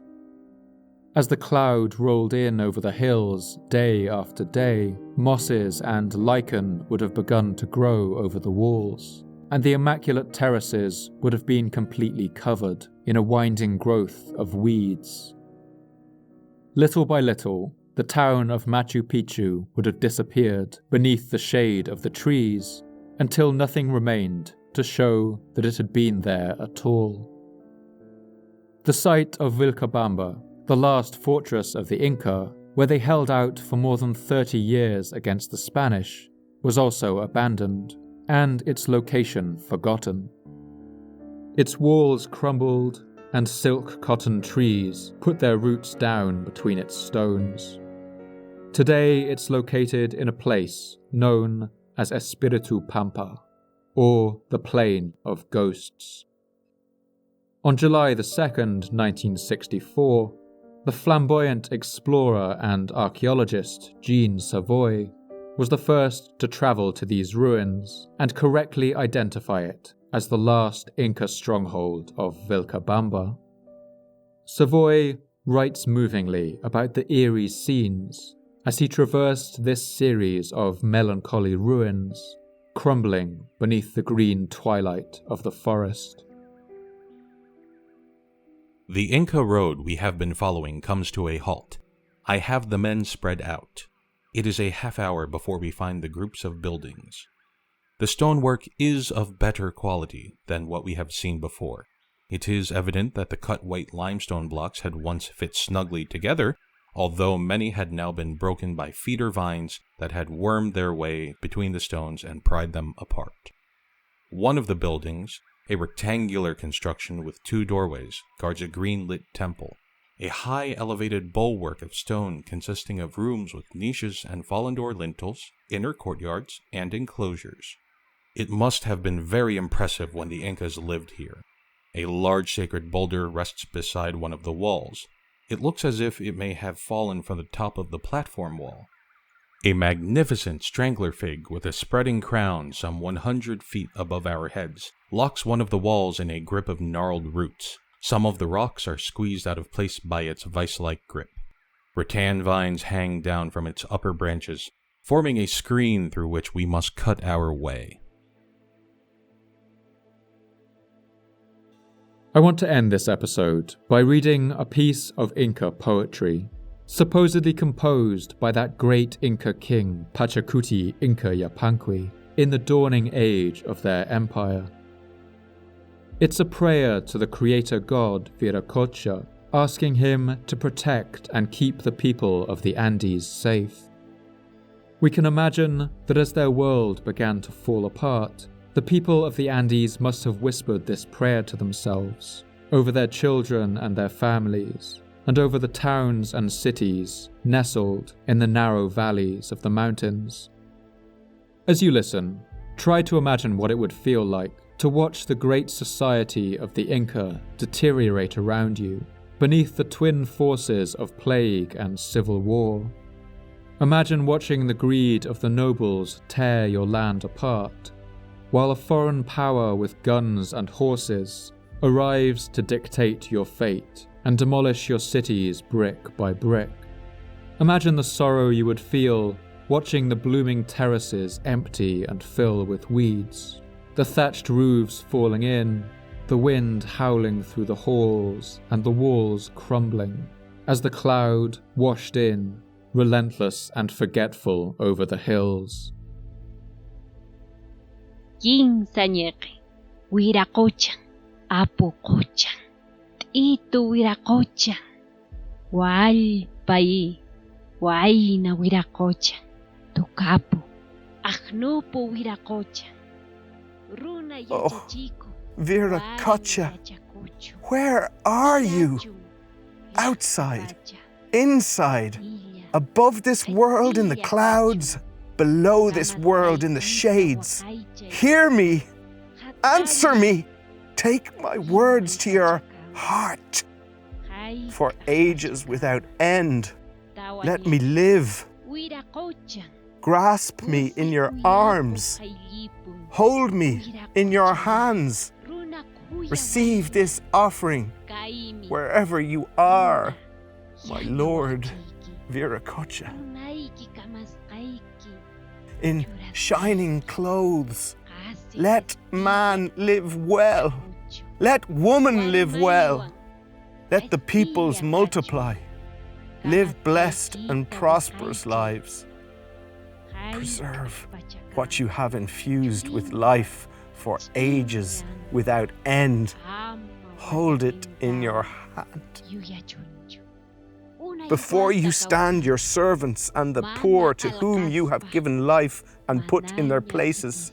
Let them be happy and blessed with their children and descendants. Let them not fall into veiled dangers along the lonely road. Let them live many years without weakening or loss. Let them eat. Let them drink. Oh, my Lord, my Creator, let them increase so the people do not suffer, and not suffering believe in you. Let it not frost. Let it not hail.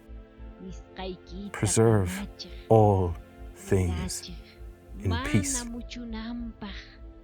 Canta iñinampaj, ama kasachunchu, ama chikchichunchu, kasilla waqaychamuy. Thank you once again for listening to the Fall of Civilizations podcast.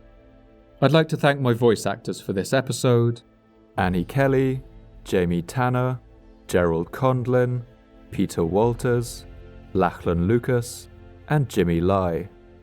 Special thanks go to Edith Quispe and her grandmother Celia Quispe for helping us hear the ancient poetry of King Pachacuti in its original Ayacuchano Quechua. Much of the music for this episode was composed and compiled by Pavlos Kapralos using authentic Andean instruments. If you enjoyed these traditional performances, they will be available to download for all Patreon subscribers. I love to hear your thoughts and responses on Twitter, so please come and tell me what you thought. You can follow me at Paul M. Cooper. And if you'd like updates about the podcast, announcements about new episodes, as well as images, maps, and reading suggestions, you can follow the podcast at Fall of Civ Pod, with underscores separating the words. This podcast can only keep going with the support of our generous subscribers on Patreon. You keep me running, you help me cover my costs, and you help keep the podcast ad-free. You also let me dedicate more time to writing, researching, recording, and editing to get the episodes out to you faster and to bring as much life and detail to them as possible. I want to thank all my subscribers for making this happen.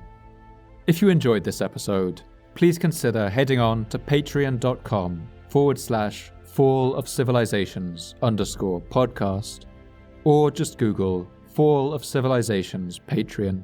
That's Patreon. For now, all the best, and thanks for listening.